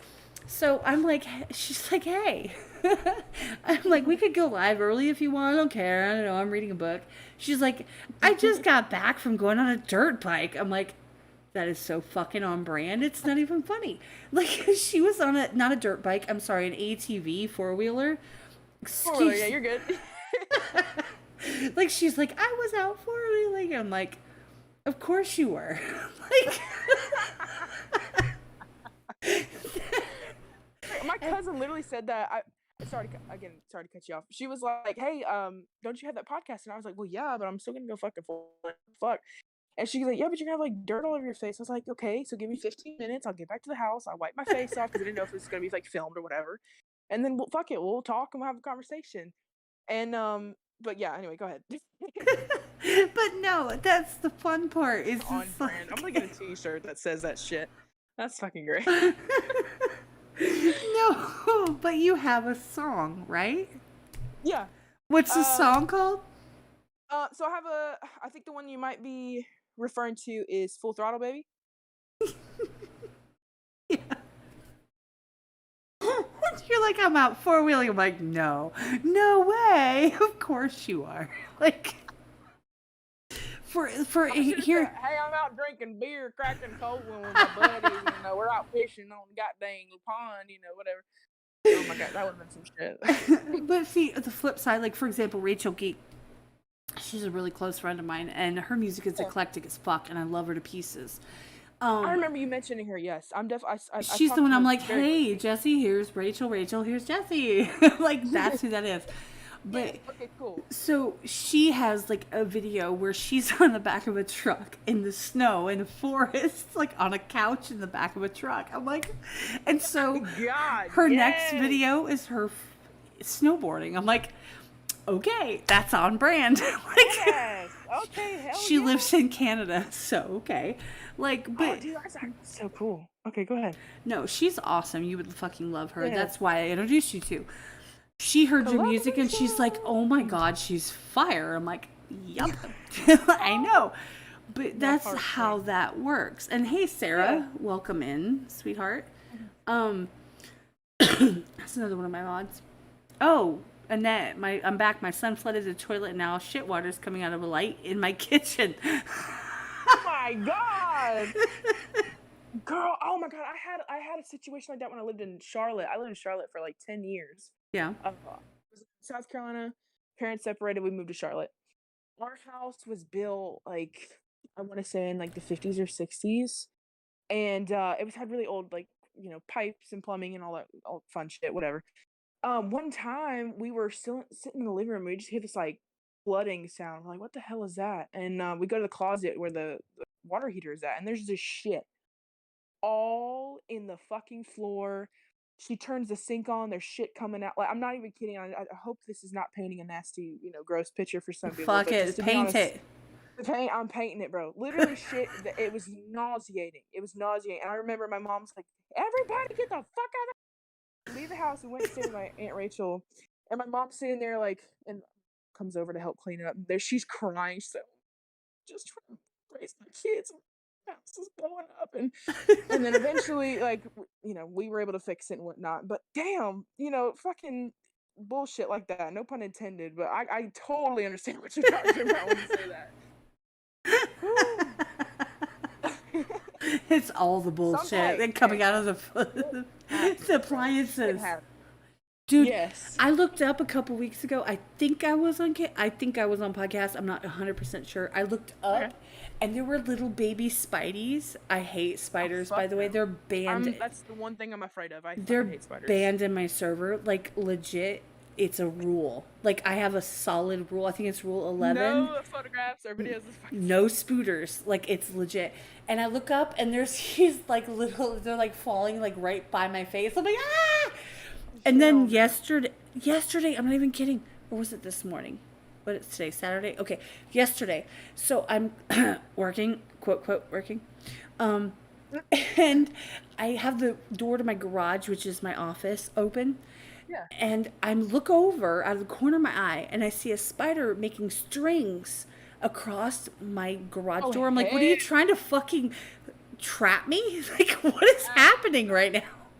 I packed up my shit and moved the fuck out. I'm like, no, we're done. We're starting over life. I have like a 3-gallon thing of like a home kill the motherfucker spray, and I sprayed like a quarter of it on this one spider. I'm You like, bugged the house. and then I was like trying to get through, so I took a broom because I keep a broom out here in case this happens, to like get the strings away because he ended up on the ground. But then I'm like, but there might be invisible strings. Yeah, bro, you would fucking hate four-wheeling then with No. us because all. No, she's literally every fucking 40 feet there's a spider web and you gotta No. like duck for it. No. Oh my gosh, I'm the same way. Literally when it comes to fucking spiders, I have one spider story and ever since then I fucking hate it. There's one time, do you know what a banana spider? I believe that's the name of it. Okay, Oh, yeah. so they're these big ass creepy fucking extraterrestrial looking spider. Okay, apparently they're not, I'm pretty sure they're harmless, but they're creepy looking as fuck. So we were at, I think my mom was dating a guy at one time, and we went to go camping with him. And so we had this huge camping party, like it was super awesome. And we go to like the campground, like restrooms. And up in the corner, like right above the entryway for the women's restroom, there's this big ass banana spider who's just like chilling. And like, I'm not even kidding. I have big hands. This spider was like almost as big as my hand. And my mom's the guy that she's dating at the time, when he was going into the men's restroom, he was saying, "Hey, if you smile at that spider for 30 seconds, when you go home, there'll be a banana spider at your doorway." What? And I was like, "Yeah, fucking right. Like, what the fuck ever." So we're like, hey, we're smiling, whatever. No. A week goes by. No. Week goes by, and I kid you fucking not, there was a banana spider at our house back in Charlotte. This was a whole different state away that we were camping, right at our doorstep, and the next day it was fucking gone. And so ever since then, I don't fuck with spiders, bro. That and silverfish. I don't know if you're familiar with what those are. Oh yeah, I do. They Oh my live in God. cardboard and stuff, and they're slimy bruh. looking. Yeah, I know what they are. These nasty ass looking, ugly, alien looking creatures that just pop up out of fucking nowhere, and they're fast as fuck. Like, Yeah, they are. I'll be in the shower or something, and I'll see a silverfish, and you automatically like, oh fuck, like I'm gonna die. And they're like crawling everywhere, and like that was traumatizing as a child because they were fucking everywhere in our old house. And on top of the shit and the fucking spiders and silverfish, it was traumatizing, whatever. But yeah, I can do snakes, I could do frogs, I could do lizards. In fact, I really like frogs. Like when I we love go frogs. outside, like whatever, yeah. We have toads But everywhere and spiders, geckos everywhere. But Oh yeah. But here's the thing, I have a great story. So my teen, who's not in the chat, thank God, because she'd be asking for Wingstop, because that's kind of her jam. If anybody's been in the chat, they know this. So my teenager, when she was like 4, okay? Yeah. So there was a time where when I was in that 14-year relationship, I was married, and I left like, fuck you and your girlfriend, like I'm out. And I came to Texas with my kids. And we went to right up the road from here. It's probably like 3 miles away. There's an alligator, like, state park, like a park, like where you can like walk for like 35 minutes and never see an alligator. It's a lot of fun. No, I hate that shit. Anyway, I'm not an outdoorsy person, if you haven't figured that out. But so of course my daughter had to pee. Of course she did. So there's a porta potty. So she's in the porta potty with her panties at her ankles, right? And most vulnerable she's like, position ever. Mom! I'm like, what? And I open the door, there's a fucking like psycho-sized spider. I'm like, nope, let go. She's like, shitting in the woods. Get the she's fuck like, out. ah! No, she was inside, and it was inside with her. And I open the door, I see it, and I'm like, ah! I let go of the door, it closes, she's trapped in there with it. And Mom! I'm like, okay. So I open it again, it starts running at me. I'm like, ah! And I close it, I let go, and it closes her in again. I'm like, holy shit. So I open it a third time. I'm going to save my daughter. I'm going to save my daughter, right? I'm going to do this. I'm going to do this. I got to do this. And I open the door, and it comes at me. I'm like, ah! I'm like, run! And she has her panties at her ankles. She's running, like, waddling, like, running down.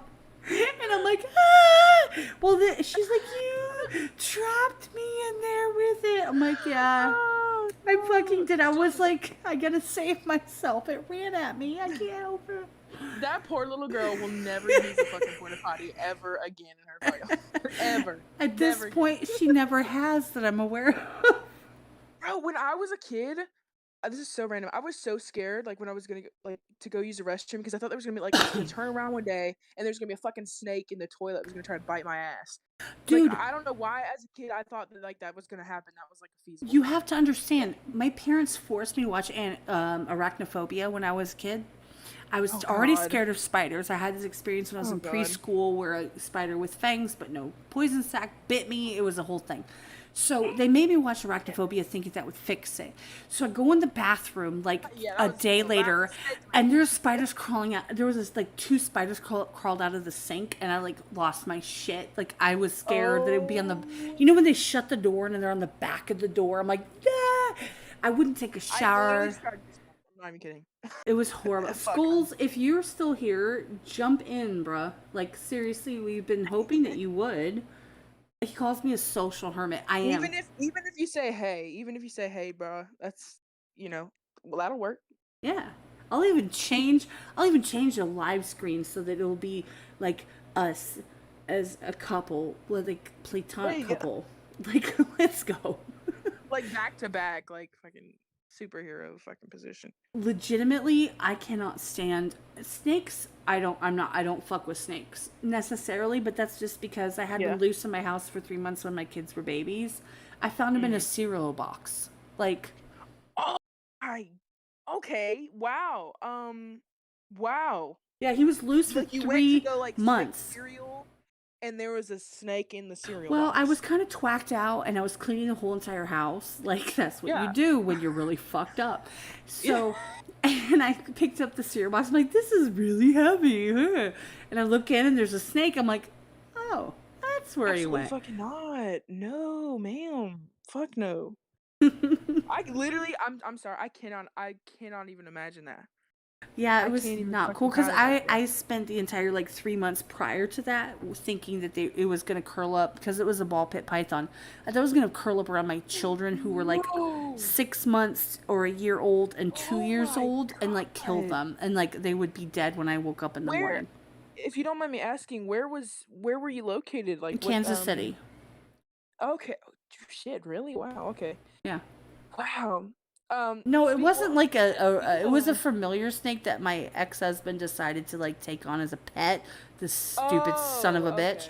The way that the snake died was that the 2 stupid ass ferrets that I hated that he bought also ended up in a fist fight, kind of like the frog and the pelican meme. Yeah.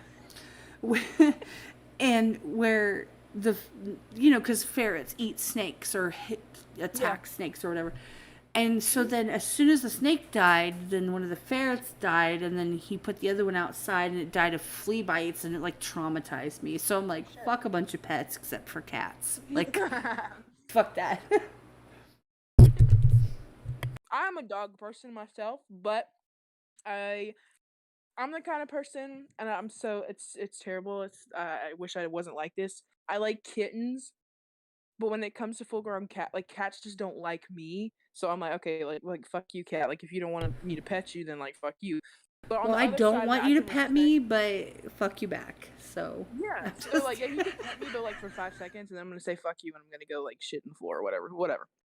But I'm a dog person, but I love kittens. Any puppies, I cry. I'm not even kidding. I'm such a pussy when it comes to fucking puppies. And kittens are my shit. But full-grown cats, they just don't like me. So I'm like, all right, fuck you too. Well, I rescued my cat. It wandered into my office, aka garage. Yeah. It wandered into my garage before I was doing all this, 4 years ago, and it was I'm like, oh, so I was God, if I tell my kids, I actually, okay, don't tell my kids this, but 6 to 8 months ago, there was a kitten that ran and was Wee! I'm like, get the fuck out, go. No. I was like, move on. I'm like, let's go. Oh, you're so cute. Here's some food. Go. Get the fuck out, yeah. And I'm like, I hope the vultures don't. Okay, so here's a fun fact. I just thought about this on the drive home today. You're not even gonna believe this. I went to get my tires air, and they're like, you have a nail in your tire, and we'll fix it for free. I'm like, fuck yeah. So I did that. Okay. And then I went and got my state inspection, and then I paid my registration. Thank you. Adulting. Adulting sucks. Adulting, imagine that. I did it. Still trying to learn that shit. Fuck that. So on my way home, right? Mm-hmm. I had a brain fart. I just forgot what I was gonna say. You were talking about cats, and you got your tires fixed, and you got your inspection and all that good stuff. You said this is an idea that you had on the way home. You won't believe it. No, on the way home. Sorry. On the way home, I saw this cat on the side of the road. I'm like, I felt bad. Like, you feel really bad. And it was like, oh, you need help. And I was like, I hope you get help. And I just threw her. I was like, I'm sorry. Like, oh, I'm so sorry. Like, I probably could pull over, but I can't right now. So, I gotta go wash my hair. It's 2 lanes over. Oh, you're in the back. I'm sure someone else will take yours. Like, I don't know what. And then, like, sorry, you go ahead. I remember the other part of it. So I see one cat that's like sitting there on the side of the road, right? And like staring, and I didn't pull over. I'm like, okay, cool. So I get home, and then I go back to the gas station because that's where I go. It's a thing. Yeah. Anyway, on the way to the gas station, I see a cat on the side of the road, right? Oh, okay. An unalive cat. And there's a vulture. And I'm like, oh, okay. Well, you're making a meal out of this. And I'm like, but wait. Every piece of meat I eat is dead too. Am I a vulture? And so, I mean, technically, yeah. I mean, think about it, y'all. Like, for real. Aren't we all just fucking vultures? Yeah, essentially, that's what we are, bro. And them chicken nuggets get the brink of it for me. I mean, I hate it for them, but whatever. There's I was gonna tell you the story. It doesn't really have to do like vultures or anything like eating shit. But you were talking about like it's on the side of the road. Yeah. So my brother, I don't have my own personal dog yet. That's definitely something I want to do. Like I'm not the kind of person who really wants kids per se. I mean, I'm sure I will when I'm older. But right now, like I want to be a dog mom. Like that's like my dream as far as like parenting, whatever. So my brother though has a dog, and I almost like claim him as my own because like me and him are best pals, whatever. And when my brother first got him, he's a Rottweiler. God, what's the other one? Rottweiler Doberman mix. They call them Rottermans. And he was a tiny, the cutest little fucking puppy, like literally poster child for puppies. Like, and anyway, he has anxiety, like when separation anxiety. So when he's away from my brother, he gets like freaked out. He chews shit. He tears up the house. Sometimes he gets in the trash and whatever. So it's like a kid. Yeah, essentially, yeah. Well, when he was younger, he would yelp like really, really loud, like almost like blood curdling, like murder screams. And well, my brother was a traveling he worked traveling construction, and he was a rigger, and he did like these big industrial jobs, and so he happens to go to like a Waffle House one morning. And so he's got his dog like in a kennel in the back of the truck, and obviously he can't take him into the restaurant, so he leaves him in the back of the truck in his little kennel, whatever. Well, while he's in the restaurant, obviously he's yelping and he's barking and he's like missing my brother. Some motherfucker pulled up, saw that the dog was screaming, took him out of the kennel inside of the truck, took them like with them, like I guess trying to be like super mom or like save this dog. Because Captain Save-A-Ho just came up. Yeah, and took the dog to the fucking pound. And what the fuck? Yes, I'm not even fucking kidding you. And my brother gets out of dinner, and he goes to like check on the dog, and he's not even fucking there. And so he's like, okay, shit, maybe he got out. You know, he saw the door kennel was open, and my brother's dog is smart enough that he can open doors. He can, figure out like he can even like unlock things. Like he's super smart. He's big headed, but he's smart as fuck. And I guess that's like the Doberman in him. Well, he's like calling around, and he goes driving for a couple hours, and he doesn't end up seeing him. Well, he happens to randomly scrolling on Facebook, and someone had posted a picture from the pound of this dog, and they're like, hey, like we have this Oh, dog, wow. whatever, and he sees it. He's like, "That's my fucking dog. How the hell did my dog get there?" Like, "Oh, well, this couple brought them saying that this dog was being abused. You know, like fucking abused."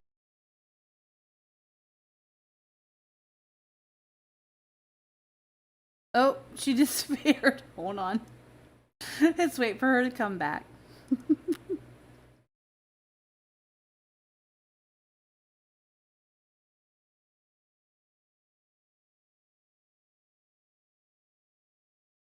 Hopefully.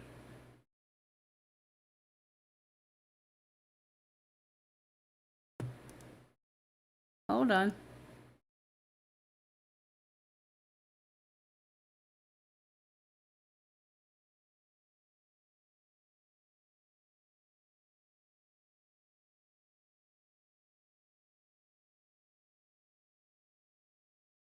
Are you there?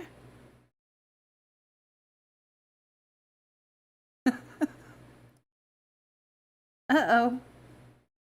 Hold up.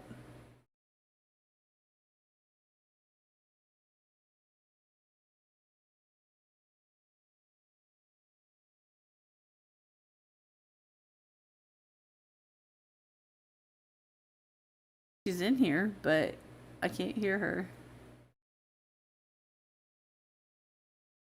Let's see if she comes back. Give me a second.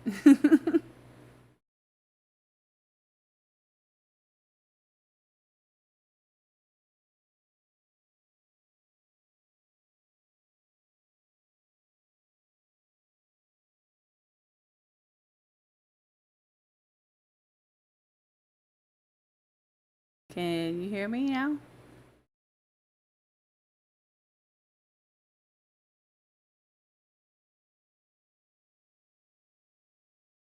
Hold on.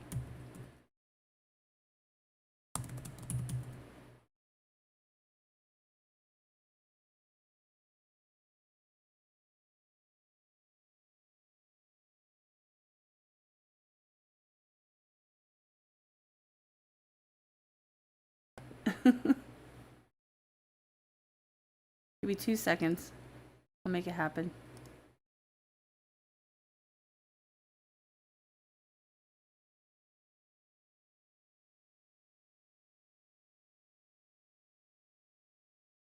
Can you hear me at all? Oh, I can hear you now. There we go. Sorry, I don't know what had just happened. I think you tried to add Skullz to the call, and it just like totally flipped out on me. No, he's been in there for a minute. I mean, he hasn't been in the call, but no, here we go. Okay, cool. Okay. Cool. Can you hear me?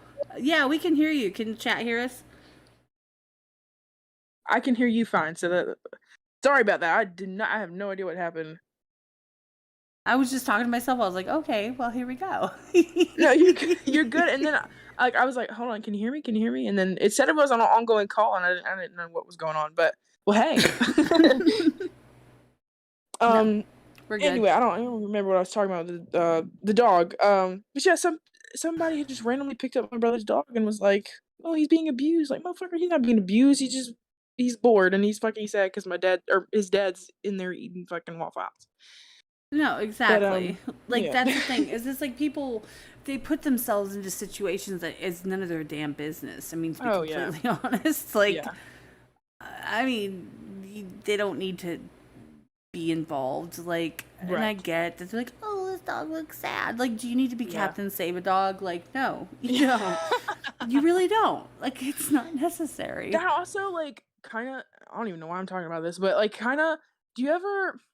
I'm the kind of person, like, if I hear kids like screaming, or like maybe they might just be playing, whatever. But if I hear kids cry, like, I immediately think like it's about to be a Forensic Files episode, and like someone's Yes. like gonna die. You get that my office, quote office, bunny ears office, my quote finger office is in the garage.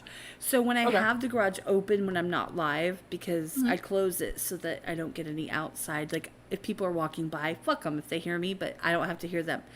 When it's open, I hear like, I'm right by the school and stuff, and there's kids in the neighborhood, and I hear, ah! Like, where's my children? Like, what's happening? Oh God! I freak out every time. Every time.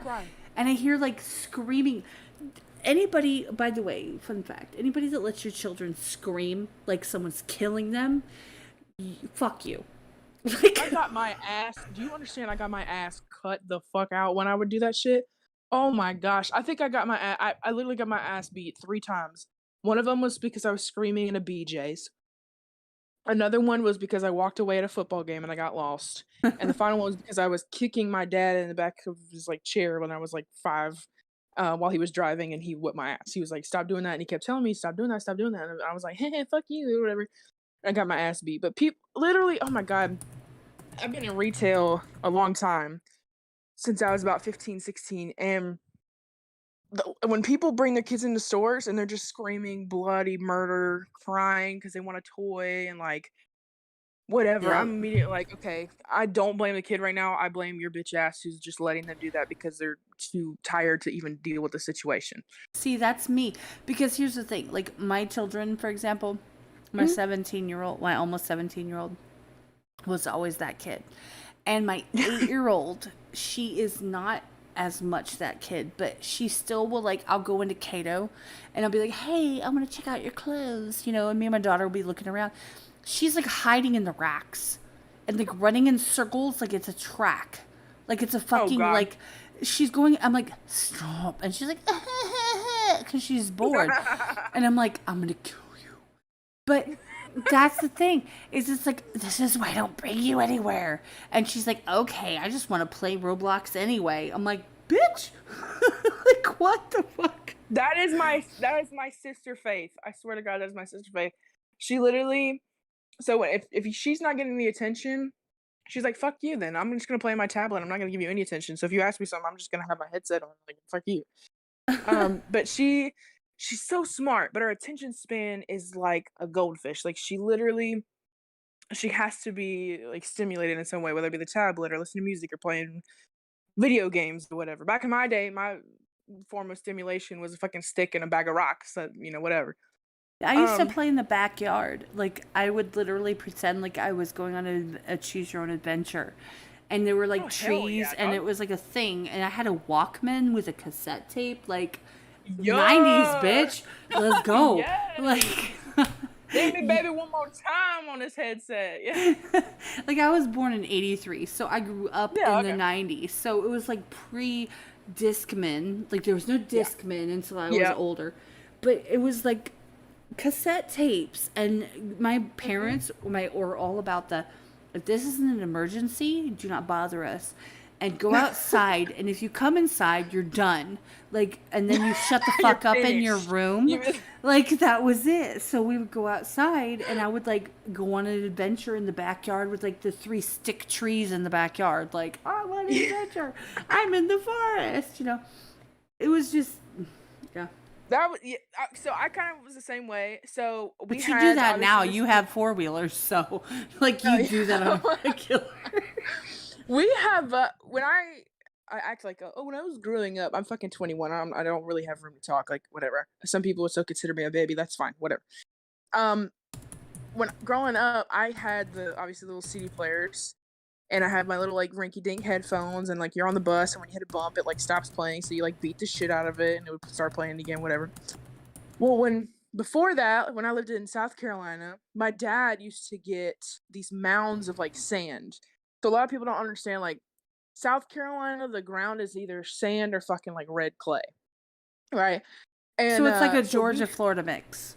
Yes, because in Florida it's all sand, and you have all the oyster shells from people doing oyster shit, and like you cut your feet on it, or you have the red clay. The red clay's in Georgia, where Stone Mountain, like where I lived when I was a kid. I guess you. So it's a mix. That's literally exactly. You couldn't have said it better. So my dad would get these big mounds of sand to like pave our little dirt road that we had. Like, every now and then you get a shit ton of potholes. My dad was a jack of all trades, so he would do anything from digging up ponds to making driveways for people to jacking up trailers and fucking fixing boats and shit. So he did whatever, you know, he's a handyman, essentially. And he would get these big ass mounds of dirt. Well, my dad was married to his second wife, and I remember one time. Hello. Oh. Can you still hear me? I Can can you hear hear you, me? but there's Okay. Skullz. Hey, Hey, what's going Here. on, bro? What What's up? What up? up? Y'all can hear me all right? we I can can hear hear you just you. fine. I had a Bro. little bit of a heart attack because the phone went ding, and I was like, "Oh shit, have I lost him again?" But no, thank God. Oh, did you get booted? I know when you joined the call, it gave me like a little notification that someone else had joined in, and I was like, "Oh shit, Oh. I thought I got booted?" But you were good. We're good. Good. What's up? Bro, I went through so much frustration to get on this thing. Bro, I I heard rushed you had a home. prior engagement. Yeah. Well, I rushed home. I had to eat. I was starving. I haven't eaten in like 7 hours, so I fucking stuffed my face. Oh Then I shit. like went to go what did I do? Yeah, I went to go plug in my mic, and I'm like, "Oh, where's my mic?" It's usually right on my desktop stand. I'm like, "Where's my mic?" I'm like, "Oh fuck, it's in my like where I record." So I'm like, "Fuck." So I go in there and I unscrew the little microphone part to get it off, and then I look at it and there's usually a divot because the other mic stand has like a different divot, so I have to put like an adapter Yeah. on there to screw it in. So I put this little adapter in there, and it turns out I put it in the wrong way, so it didn't have the divot, so I couldn't unscrew it. So then I had to go Yeah. get wire cutters to like grab it so I could like twist it and get it out so I could put it on my Yeah. normal stand. Meanwhile, my wife's calling me bitching about some asshole at the grocery store. I'm like, so like It's just not your night, bro. yeah, I'm there with a wire cutter fucking unscrewing it, like, and I'm just hearing my wife, "This fucking cut at Stop and Shop." I'm like, "Oh god, okay." God dings. Yeah, and I could just see your face like fucking sweating, like trying to fix a bomb. God dang, someone Yeah. screaming at you. Exactly. It felt like it's disarming a damn bomb. Yes, And I'm bro. like, and I think my wife was kind of a bomb just then too. There Like you she was go. about to go off, but She so was I like, had to disarm her. yeah. But then I finally got it out, and then yeah, and then of course Discord wouldn't make my microphone work, so I had to reboot Oh, cool. that. Yeah. And then here I Perfect. am in a shitty mood. So how y'all doing? I'm doing, bro. We're doing great. Me and Kat have been having a fantastic conversation about just about every fucking thing. I've heard a lot about you in I'd say, 2 hours that we've been talking. Yeah, it's And been so about it's a 2 pleasure hours. to Yeah. meet you, bro. For sure. Yeah. Word. You've been talking about me. Hopefully, good things. Oh, we've been talking mad shit, dog. What you mean? No, I'm just kidding. I mean, I would believe it. I know Kat. Well, At least dude, he I says know. it right to my face. That's why we're friends. Yeah, there you go. There you go. I Yeah. know, I know y'all invited me to kind of talk on this, but I would love to get to know a little bit more about you. I mean, just one-on-one conversation, dog. Like, I hear No, you you do guys, feel free. Like, seriously, I will literally back off a little bit so that you all can get to know each other. Stay in. No, you're good. Nah, homie, you're No. I'm fucking saying here, like- Skullz is amazing and he can hold his own, and he's a fire artist as well as a reactor as well as my co-host. So I really would love you to get to know him now that he's Yeah. here. So feel I got free. you. Let's chat it up, man. I mean, look, obviously, everybody stay in the conversation. I don't want to lose anybody. Like, I'm here. but yeah, I'd love to get to know you a little bit, bro. Yeah, man. I mean, I rap.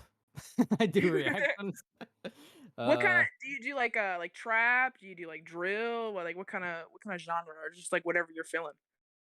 Literally everything, probably. Okay, bet. That's something I'm realizing. I get bored of like one bag, so Yep. it's like I go digging in every bag I could possibly. He does like find. talking blues on the side on like Wednesday night. So Yeah. I mean, like, dude. I mean, I used to write like acoustic songs too, hell yeah, bro.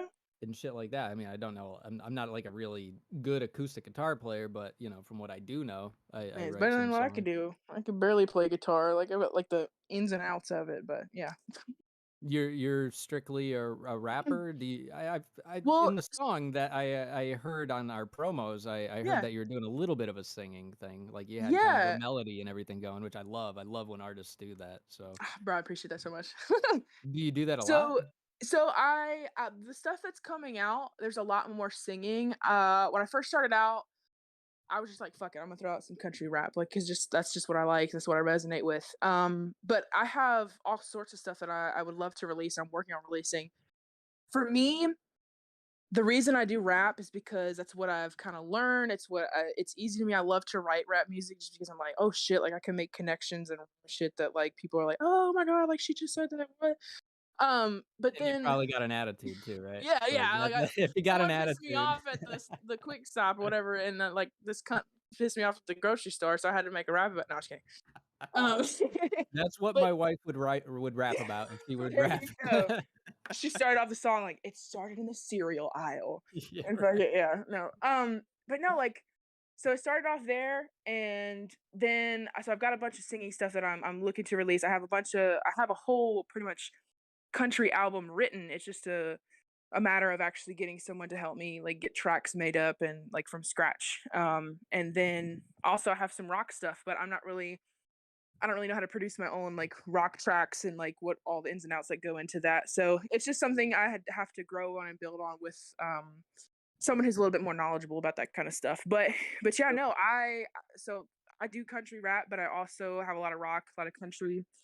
I even have some that I've been working on that I think would be really cool to release, but I'm just kind of waiting till I can break through in my genre and then kind of filter out and do whatever the fuck else I feel like doing. I mean, shit, I love Yeah, reggae yeah. too, like whatever. You have to kind of like sprinkle that shit in there. Like Yeah, you get your audience, you get your core audience, and then you kind of start like experimenting and trying new things correct. and see how that works. Yeah. Yeah. No, that's the mark of a fucking artist, you know? Like there's a lot of rappers, you know, but there's not a lot of artists.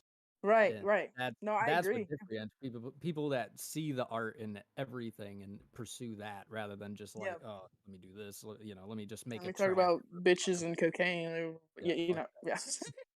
Yes, sounds right for us. that's my jam. No, I'm kidding. Yeah, Cat's sniffing lines right now in the quiet. Not anymore, god damn it.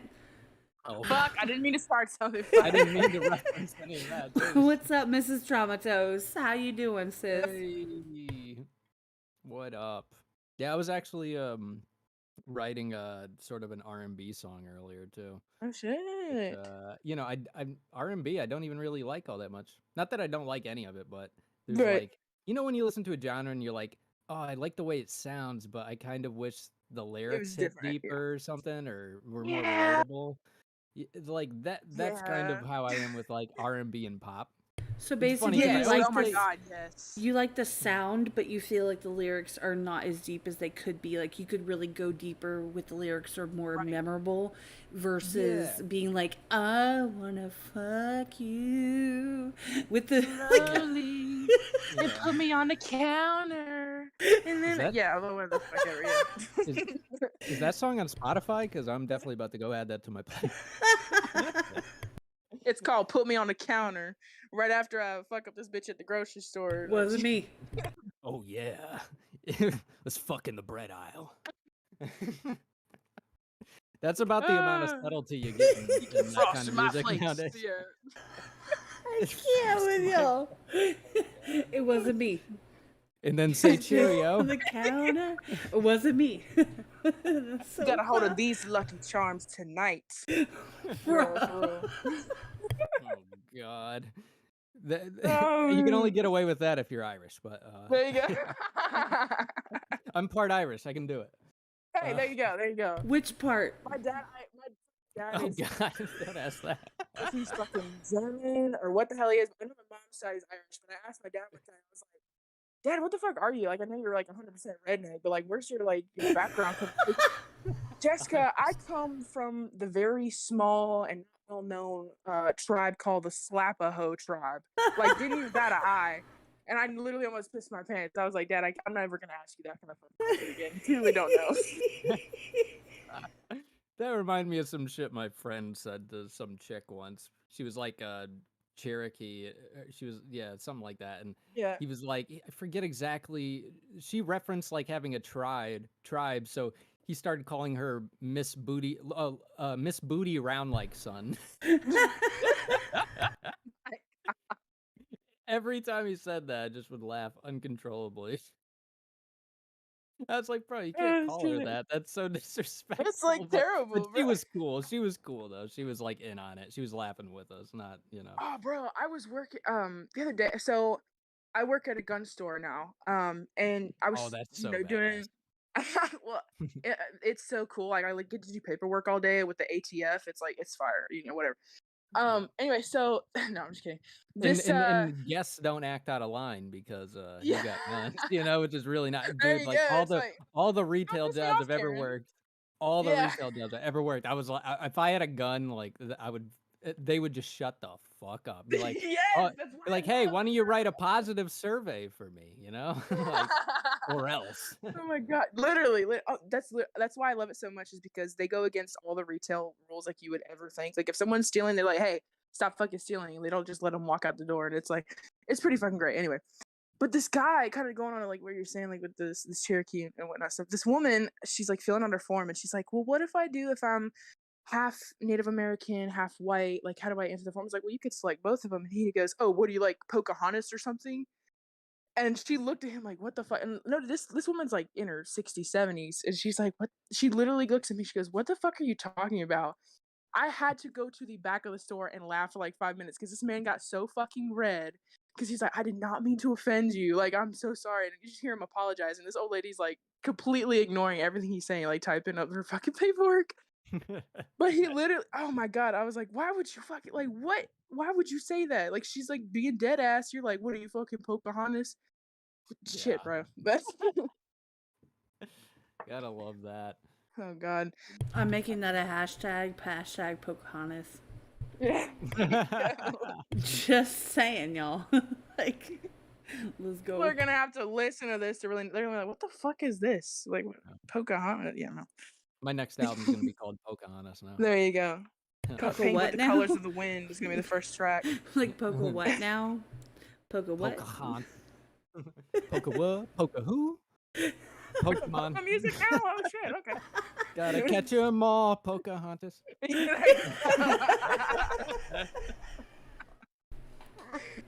Oh, Fucking gosh. A. Oh my gosh. Well, we're obviously a PC podcast. There you go. No, I warned her prior to the podcast. I was like, look, do you have anything that you don't want to talk about? Is there anything that offends you? Like, you know how I do Skullz. You know how I do this. Like, I literally am like, look, is there anything that you are not willing to go? And she's like, fuck it. I'm like, let's go. No, I don't give a shit. If it offends me, then I shouldn't have accepted the call, bro. Like, whatever. Like, Skullz, like, legitimately, prior to this call, not this call, the previous call, which disconnected all sorts of crazy, she was four-wheeling. Like Wait, what? she was I didn't know that. four-wheeling.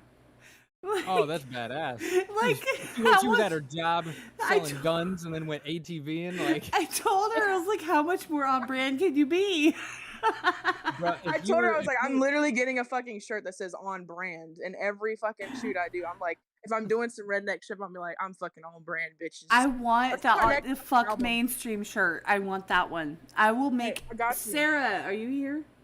Sarah's not here anymore. But if Sarah was here, I was gonna make her make me a fuck mainstream shirt, and it would be merch. Let's do a merch fucking collaboration and say on brand. Like and do, like, legit, hashtag- my merch Yeah, says. so fucking dead I ass, like merch. that. I kind of like that idea. My merch says elsewhere, where else would you be? It says I'd rather be elsewhere. Mod lives matter. Here for it, and I'm cool with on brand. And what was the last one? I still want Madi with a body. I know you do. I really know you do. But that's such a guy thing. I think it's funny. No, it's really funny. It makes me laugh. I actually, I was at a derby the other day, and I got a shirt that says "Legalize Common Sense," which I love. Ooh, I like that. wear I that need all to the write time. this shit down. Where the You fuck say- is my pen? When you say derby, like you mean like demolition derby, like a Kentucky Yeah. derby? Ugh. Yeah, It's like half a it's like I guess like a fair you would call it, but it has Okay, a derby in okay. it. What was So the we're saying just again? I'm running writing around. it down. Like, let's go. Oh, legalize common sense. Okay, Legalize common sense. legalize Yes. common sense. Or what? Did you ever see the What was the other one? Grumpy Cat one? I don't. Madi with a body? No. That's a I no. saw one guy's shirt today that said, unmasked, unvaccinated, unfazed, or whatever. And it was fucking. I was like, bro, I love Dude, that fucking shirt. Kitty, you know, Skullz, you know who Kitty is. Kitty made a merch that is like, it's not COVID, it's chronic. And she put a pot leaf underneath it. That's pretty funny. Yeah, That's You her know- merch. Somebody literally, I'm not. So when people say dumb as shit when they come and try to buy guns, and I'm like, I'm not phased. Just fill out your fucking paperwork. I don't want to talk. Like whatever. This guy comes up to me and I'm explaining to him like some of the stuff, and he happens to see when it says gender, it says male, female, non-binary, and he goes, "Oh my gosh, you telling me that I can identify as non-binary?" And I was like, "Sir, what are you talking about?" It says like, "Are you just do whatever's according to your license or however you know whatever." He's like, "Yeah, but what if I'm non-binary?" And I'm like, "Are you saying non-binary?" He's like, "No, non-binary, because fuck Joe Biden." I was like, "Bro, you're not fucking funny, bro." Like, And like, yo, you're making my penis soft. yeah. Just because that works on the gender level too. Yeah. Oh my god. I'm Like, fucking fuck dead. that, dude. Yeah, I hate those people that make those. I mean, at least that one was like different. But like, you know, This when I is was different, working but I'm like, it's retail, still not funny, bro. Like, yeah, it's still not funny. It doesn't make it good, but at least he took a shot. Yeah. You know, you can take no a pun shot. intended. Yeah. Okay. That one, I hear another one all the time. That's fucking when it asks about the sex again, like gender, whatever. He goes, "Oh yes, whenever possible." I hear that all the time. Ew, Or someone. There's one of them that asks, yes, like, please. okay, yeah, Like, yeah. ew. I'm like, shut the fuck up, like grandpa. Like you're literally 6 years old trying to buy a fucking firearm for your wife. Like, shut up. Yeah. Then when this guy, all the guys like to come in and they're like, "Oh, I didn't ask my wife permission to get a gun." And when it gets down to the question where it basically asks you like, have you ever been admitted into like a psychiatric hospital, or do you have, you know, basically asking, are you crazy? They're like, well, my wife would think otherwise. I don't know how to answer this question. And I'm like, shut the fuck up. Should it be like, fuck you and fuck your wife? Yeah, buy this fucking gun right now. Yeah, take the gun and just chuck it in the back. Hey, Jesse, have you heard Skull's latest song? I'm gonna be the first one to say that I'm unfortunately I'm not familiar. I have not been That's familiar cool. till this conversation, so I'm 100% down to be sent any kind of links. Well, here's Any the thing. social I'm gonna media? attempt something. Are you ready? I'm gonna attempt You it. gonna try to play it for me? Attempt to rap I'm it? gonna Are you try. gonna- No, Oh, I'm are you gonna gonna make sing you it? rap Oh. it. I'm gonna attempt to make it so that I can play it on the stream right now. Okay, Kat, first of all, there is no copyright. I didn't copyright this song. So, but the song is Elise, so that might get copyrighted. Okay. So fuck you for anyone who tries to steal this. Don't do that.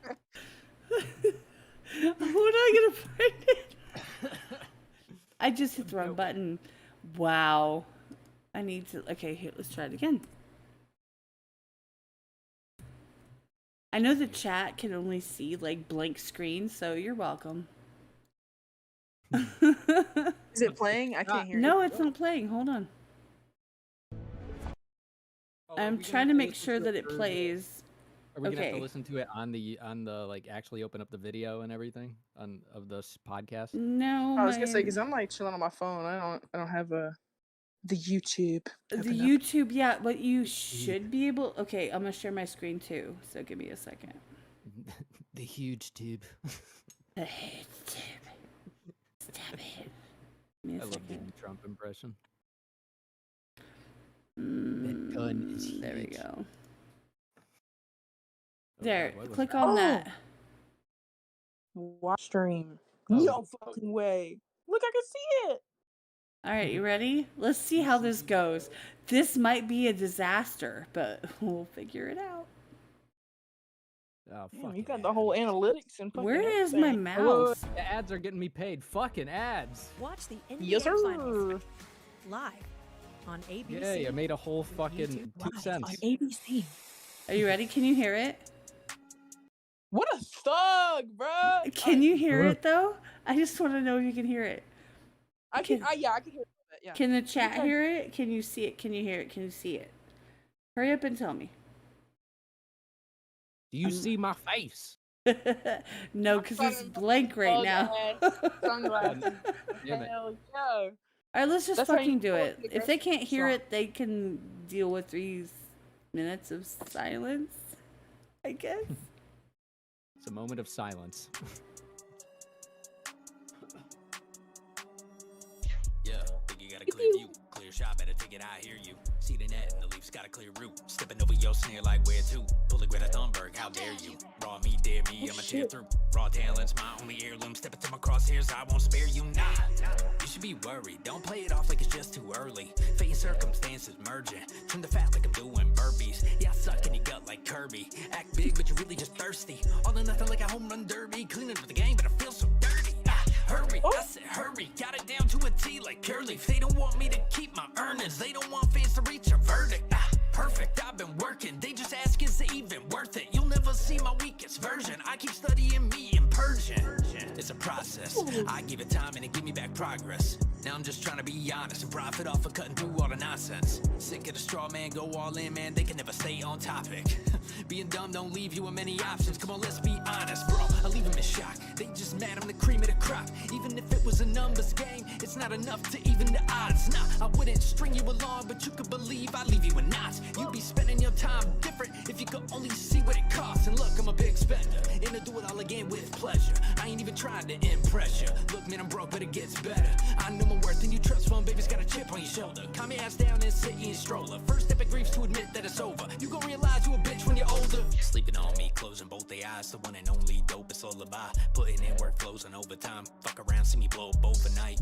You don't wanna poke a prototype. I bet man wouldn't go and roll the dice. Snake eyes, you know you're broken side. Like a cobra bite, you won't survive. Nah, tall orders come in short supply. Big boys straight out of Jotunheim. They know that I can hold the line. Don't go, I'll be your go-to guy. This whole damn showroom's overpriced, and I'm the bold and open mind. They can't indulge, I won't defy. I'm here to stay, no goodbyes. Just see you laters. Eyes in the water, I see you haters. Every track I drop, I feed the gators. Latch your heart, it's in the nature. Nah, I don't need a label. Sounds like to me you need a favor. Just want me for cheaper labor, but I'ma stay whole, won't sign the waiver. I'm not using a product cause I'm concerned with losing a sponsor. My dad died, but he wouldn't want me to worry. Hakuna Matata. I'd rather a genuine squad than a clueless army. I don't see the honor. Can tell the difference from who is a product of their own thoughts and who is a product. I'm no poster child. If I'm acting up, I won't tone it down. Don't know where I'm headed, but I go to town and I hold it down. I ain't holding out. Don't apologize when I've spoken out. Was in Facebook jail and I'm broken out. Yeah, I got so petty, now they overcrowd. They can never pull the trigger when they scope me out. You're not making a mark, disguising yourself as state of the art. Keep telling yourself you're punk while trying to censor people by making it law. Move it along, you're doing it wrong. Everyone sees you're a pawn. You need a reality check. Your naivety's losing its charm.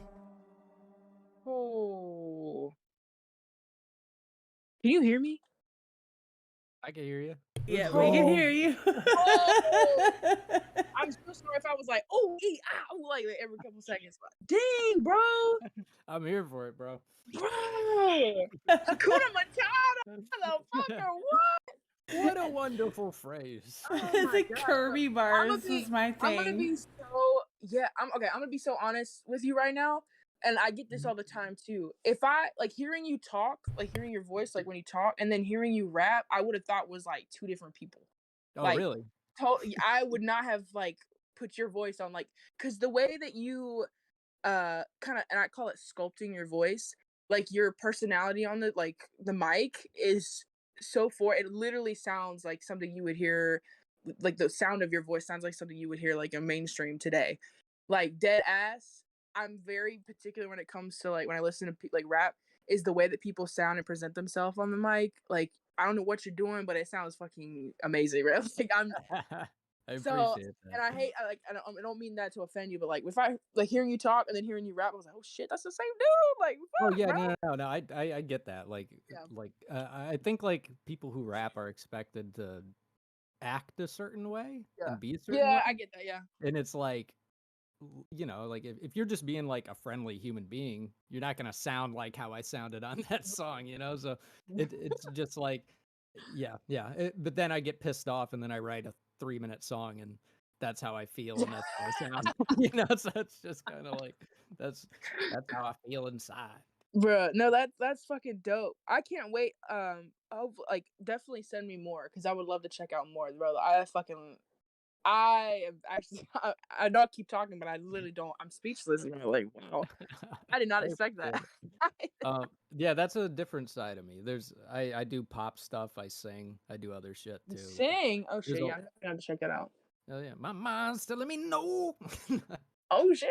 Oh That's the go-to, right? Risk is the go-to. Risk is the go-to because that's Oh, what Truth yeah, is his outro every time. I'm gonna type that in my notepad. You said Risk is the name of that?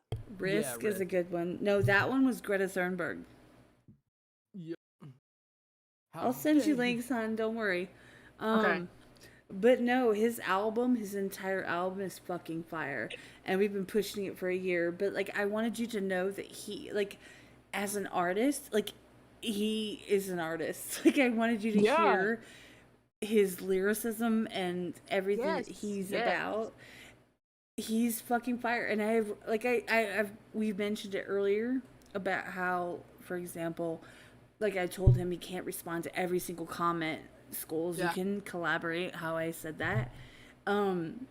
Like there's a bunch of stuff, like I've rocked with him for about a year now, and his album's been out for a year and these songs are amazing, but this is the new one he just posted like what, a week and a half ago?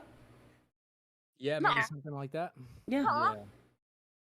Yeah, he just dropped this song. That was his new song. Like all the other ones are prior songs, but that was his new song. Yeah. Yeah. Okay, bro, that's fucking. I saw it had like almost 600, 700 views. That's literally how some of my music videos. That's all the views I've had, and they've been out for like months. So that's really really cool. If I could get you and him up past that, that would be my dream. Like if I could.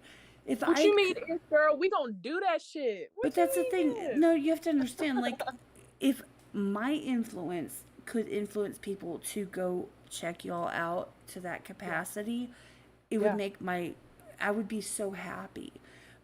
But I don't have that influence. Don't make me emotional. I hope at some point I can be like, bitches, check this shit out. And they're like, 100,000 views. I'm like, that's right. That's where I'm going to be. I'm going to be that person where I'm going to be like, you need to check this out. And people will be like, okay, because you said so. I'm going to check it out. But Kat, there's a lot of reactors who really do respect your opinion. You know? No, that's true. I mean, there's a lot who that's are just what we were talking about earlier. Like, go ahead. I was just gonna say basically like you know, like they'll hear whenever you request something, they're like, oh well, it's Kat, it's gonna be fire. Yeah. Right.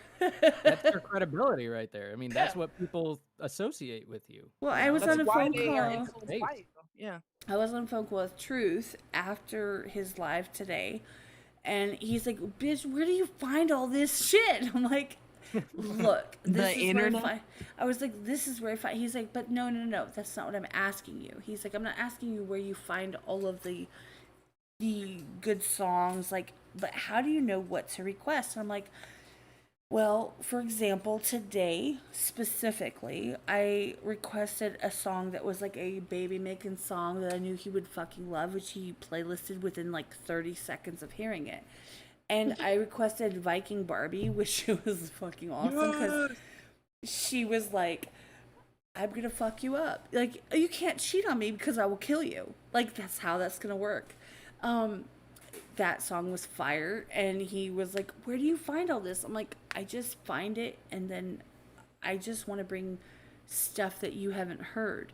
So I get that King ISO. I get that Tom. I get that Mises and Burden, all these people are regulars on channels. I get that people request them all the time. I understand this.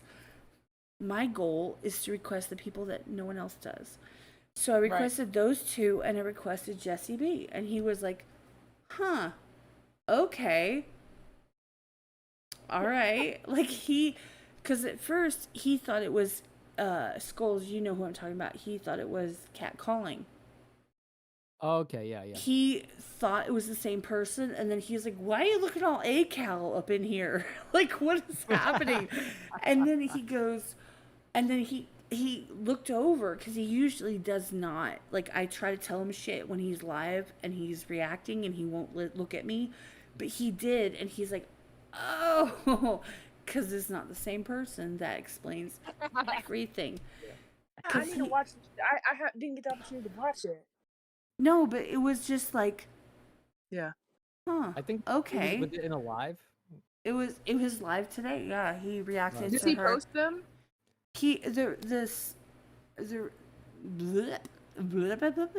The live post, like his whole live is posted right now, I believe. I don't think it's been blocked at this point. So you can see it. He hasn't made a video of it yet, like a separate video. He did the Harry Mack, which I understand, and the Tom McDonald, which I understand. Yeah. But Okay, bet. yeah, like and he was in the Nick chat would like earlier, her. so. I feel like Nick would like. Oh, Jessie, fuck so- yeah, he would. But, you Yeah. know, I gotta, like, make money to pay money. Like, come on now. No, I know. Wait, I'm hold just on. saying- I hate to ask that, and I hope this isn't a stupid. You have to pay to get people to react to it. Mm-hmm. I didn't even know that was a thing, bro. I'm Oh, I'm yeah. not gonna I spend say a that. lot of my money, and my mother has come at my ass for this. Yeah, you have to pay to get people to react to it. And That literally adds a whole nother blanket of like seeing your genuine support for anybody that you resonate with. Like, if anything, like I was thankful before. Now hearing that you were literally coming out of your pockets to try and support even me and other people as well, and including Skull and like everybody. Like, thank you, Luce, like for real. I see you, honey. I see you in the chat. Luce is in the chat. Luce was here when Skullz was not here last time Yeah. because he was sick with COVID. So, Oh yeah. hey, special man, how shout you out to doing? you, bro. I love you to pieces. He Yeah, wanted sorry to be I couldn't here. be there. Yeah. He wanted to be here because he knew you were going to be on here, Jessie. He knew. Aww, my heartstrings, bro. It still blows my mind when people are like, yo, your shit's fire. Like, and I'm like, because I'm so critical of myself, and like some days I'm like, damn, that sounded good, but then I listen to it like 1,500 times, and then I just hear all the errors. Oh yeah. But then that's when common other as fuck. yeah, and then when other people are like, yo, that was fucking amazing, or like they'll message me, or even like now, like this during this conversation, they're like, yeah, he wanted to specifically listen to what you had, you know what, that's it literally like blows my mind because Well, yeah. that criticism is what makes people good. So listen to it, yeah. but sometimes you got to step back and be like, Yeah. look, I'm doing good. I'm getting better. Just fall in love Yeah. with the process. Right. Keep going, you know? Right. And that's what I have to do because holy fuck, I'm critical, dude. Like, I'll Literally. write a song. I mean, it's so weird. Sometimes you ever like write a song and you're really meticulous about it and it comes out just okay. And then like you Yes. write a song in like 5 minutes and it comes out fire. I am about to expose myself so bad when I tell you how I write my best songs. Okay. Okay. And this is an exclusive. I'm pretty sure you guys are the only ones I've ever told this. So whenever I try to write a song, like I sit down, I actually try, like, okay, I have a couple minutes, like I want to sit here and write a song. It ends up 9 times out of 10 being ass. Okay, like just not good. When I go sit on the fucking toilet, I'm not even fucking kidding you, I write the best fucking music. Like literally, Larry I would agree start- with you. I'm not even kidding. It's something about coming home after work and going and sitting on like the toilet, like about to take a shit, and like the best fucking music comes out, bro. I Hey, know that you- sounds so You gross and like shitting so on like, them. yeah, literally, bro. Like Sitting and- on toilet. sitting on the Sitting toilet. on toilet. Sitting Like, on the yeah. toilet. No, but literally, like, Larry is like, I'm not on my phone unless I'm on my toilet. I'm like, okay, bruh. But Damn, bro. Does he have like IBS or some shit? I'm like, are you never in the chat unless you're on your toilet? Because that's a lot. Like, you're always on. I'm just saying. Just saying. Luz, I appreciate you. He says, as someone who has yet to fall in love with any country artist outside of Dirks Bentley, I was lying out. I tuned turned on a Spotify station and fell in love. Are you talking about her, or are you just talking about in general? I think he's Honestly, talking about her. I'm sure he's talking about her.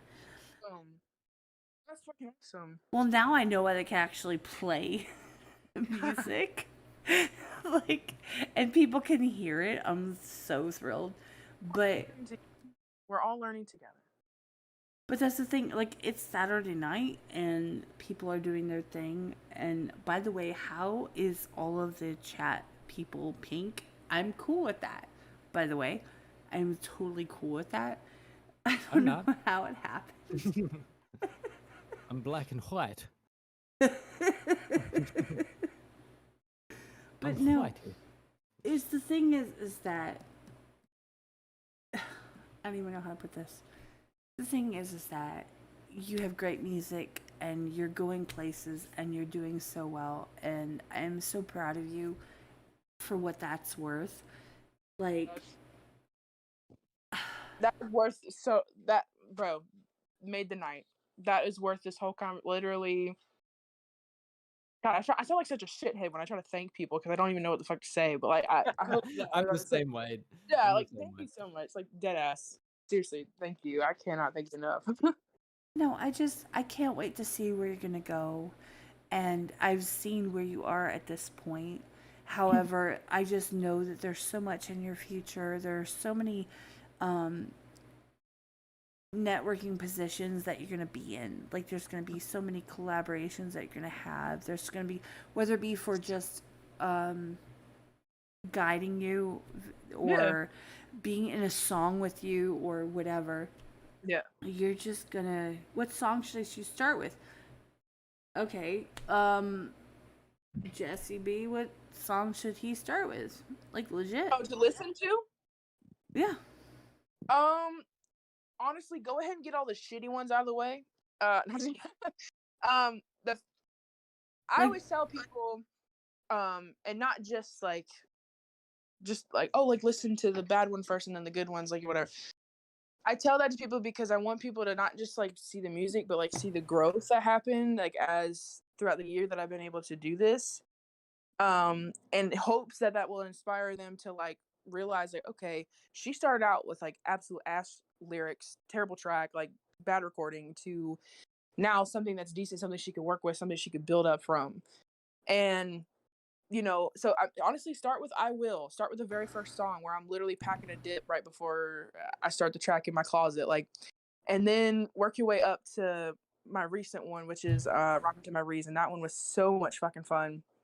And if you want like some more options, my YouTube channel will probably be the best bet or place to start because I've got a lot of other stuff that's not released, like my personal music. But if you're interested in checking out my music, Jessie B is my YouTube channel. Jessie B should be the name in which is on Spotify and Apple Music. If not, I've had some trouble with Apple Music still naming me as Jessie Boyles. Also her YouTube channel link is in the description. Oh, word, hell yeah. It is. So if you go down there and give it a click and then hit the subscribe button, Yeah, bro. you're golden. Rain, the Streamlabs hates me. Like, legitimately, Streamlabs fucking hates me again today. That's awesome. Hold on a second. Maybe we'll have to get in a chat and do some technical difficulty stuff. Yeah, we'll have to wire in a bomb and then, no, just kidding. Don't do that when I'm drinking. No, but like, Luce, honestly, I wish that Skullz had been there. He was so sick, he couldn't be there, and I wish he'd have met you. You're an awesome person, and he's been asking me about different artists that I fuck with, basically. And I put Jessie, I put you as one, I put Skullz as one, of course, like a couple others, but the fact is that just having the support of somebody that shows up and is like, hey, I'm a reactor and I actually care, and I want to know where should I start if I'm gonna react to your shit, like, that is epic. Like, I know that's who was. Oh wow, that's awesome. Yeah, he's a Okay. reactor. He's legitimately interested in your content. Okay. Well, if you're talking about just listening, start off with I Will and then work your way up. If you're talking about like reacting, Full Throttle Baby was my first music video, but it has more of a storyline than it is showcasing a song. And then, so if you want to really listen to like lyrics and like the music, I'd probably check out either Hidden Valley or Rhyme to My Reason. And if you want kind of something to laugh at, Full Throttle Baby would probably be your best bet. Man, that means a lot. God, I love it when reactors like join the fam. I call ourselves like the Full Throttle Baby fam. Or my Full Throttle Babies is kind of just what I've caught on to, and everybody seems like that. So when people like support me, like automatically you're part of the fucking fam. And if you ever, if whoever's watching this, if you're a reactor and you react to my stuff, please send it to me because I want to share it on my social media. I don't care if it's a bad review. If you have to criticize something, like whatever, just send it to me. There you go. See, and elsewhere, if you ever see anybody hashtag elsewhere in your comments or in your lives, this is where it's at. They're there because they want to support you because they've seen you here and they just want to check out your shit. Like, you know, honesty. I cannot thank you enough for giving me this opportunity tonight. And I can't wait to see, you know, what happens like with this Discord and meeting people and learning more. And Skull, bro, pleasure to meet you, bro. And I hope to get to know you a little bit more. And, you know, if you ever want to work on something, bro, I'm 100% down for anything. So anyway, thank you guys. Also, I mean, like if you're ever working on a song and you're looking for a feature, hit me up. If I'm working on something I think would be good for you, I'll hit you up. Hell yeah, man! I appreciate the hell out of that. I'm down for whatever. You just hit me up anytime. Yeah. And Kat, it goes for you too, girl. If you're like, hey, I really need you to get on this, you know, talk about some shit, I'm down. Yeah. Just give me a call. I need to drop some bars. There you go. No. No. That's not gonna happen. I tried to drop some bars the other night and it was like, yeah, this is lame, but okay. Like I thought it was good. I thought it was good. No, you didn't. Don't lie. I thought it was better than my first attempt at rap. My first attempt at rap was fucking butt cheeks, man. So basically, I was trying to drop like, I don't know, a poem-ish. It was like so it was like a rhyme that had to do with like, okay, so do you have a song? Can you do music? Let's go. Let's do a competition. So it was that. But it was promo bars. It made it so dude, bad. like that's a way to make promo interesting. Like I thought it was good for what it was. It was so definitely bad. more interesting than like we're doing a competition. Be there this day. You need to go check out, if you ever feel bad about where your music is at or your bars, go check out Post Malone's very first video ever when he was like a teenager. And he's in like these jorts with a green screen in the background, and he's just like singing in like 80s vibe. No, I go to 645 AR and I listen to Mosquito Rap, and I'm like, yeah, I could do better than that. Sorry, I just choked. Yeah, Mosquito Rap. Fucking asshole, dude. He's bad and it's great, but it's bad, but it's great. Hold on. I'm so sorry. I don't even know who is that. 645 AR. You need to check him out. He's like, okay.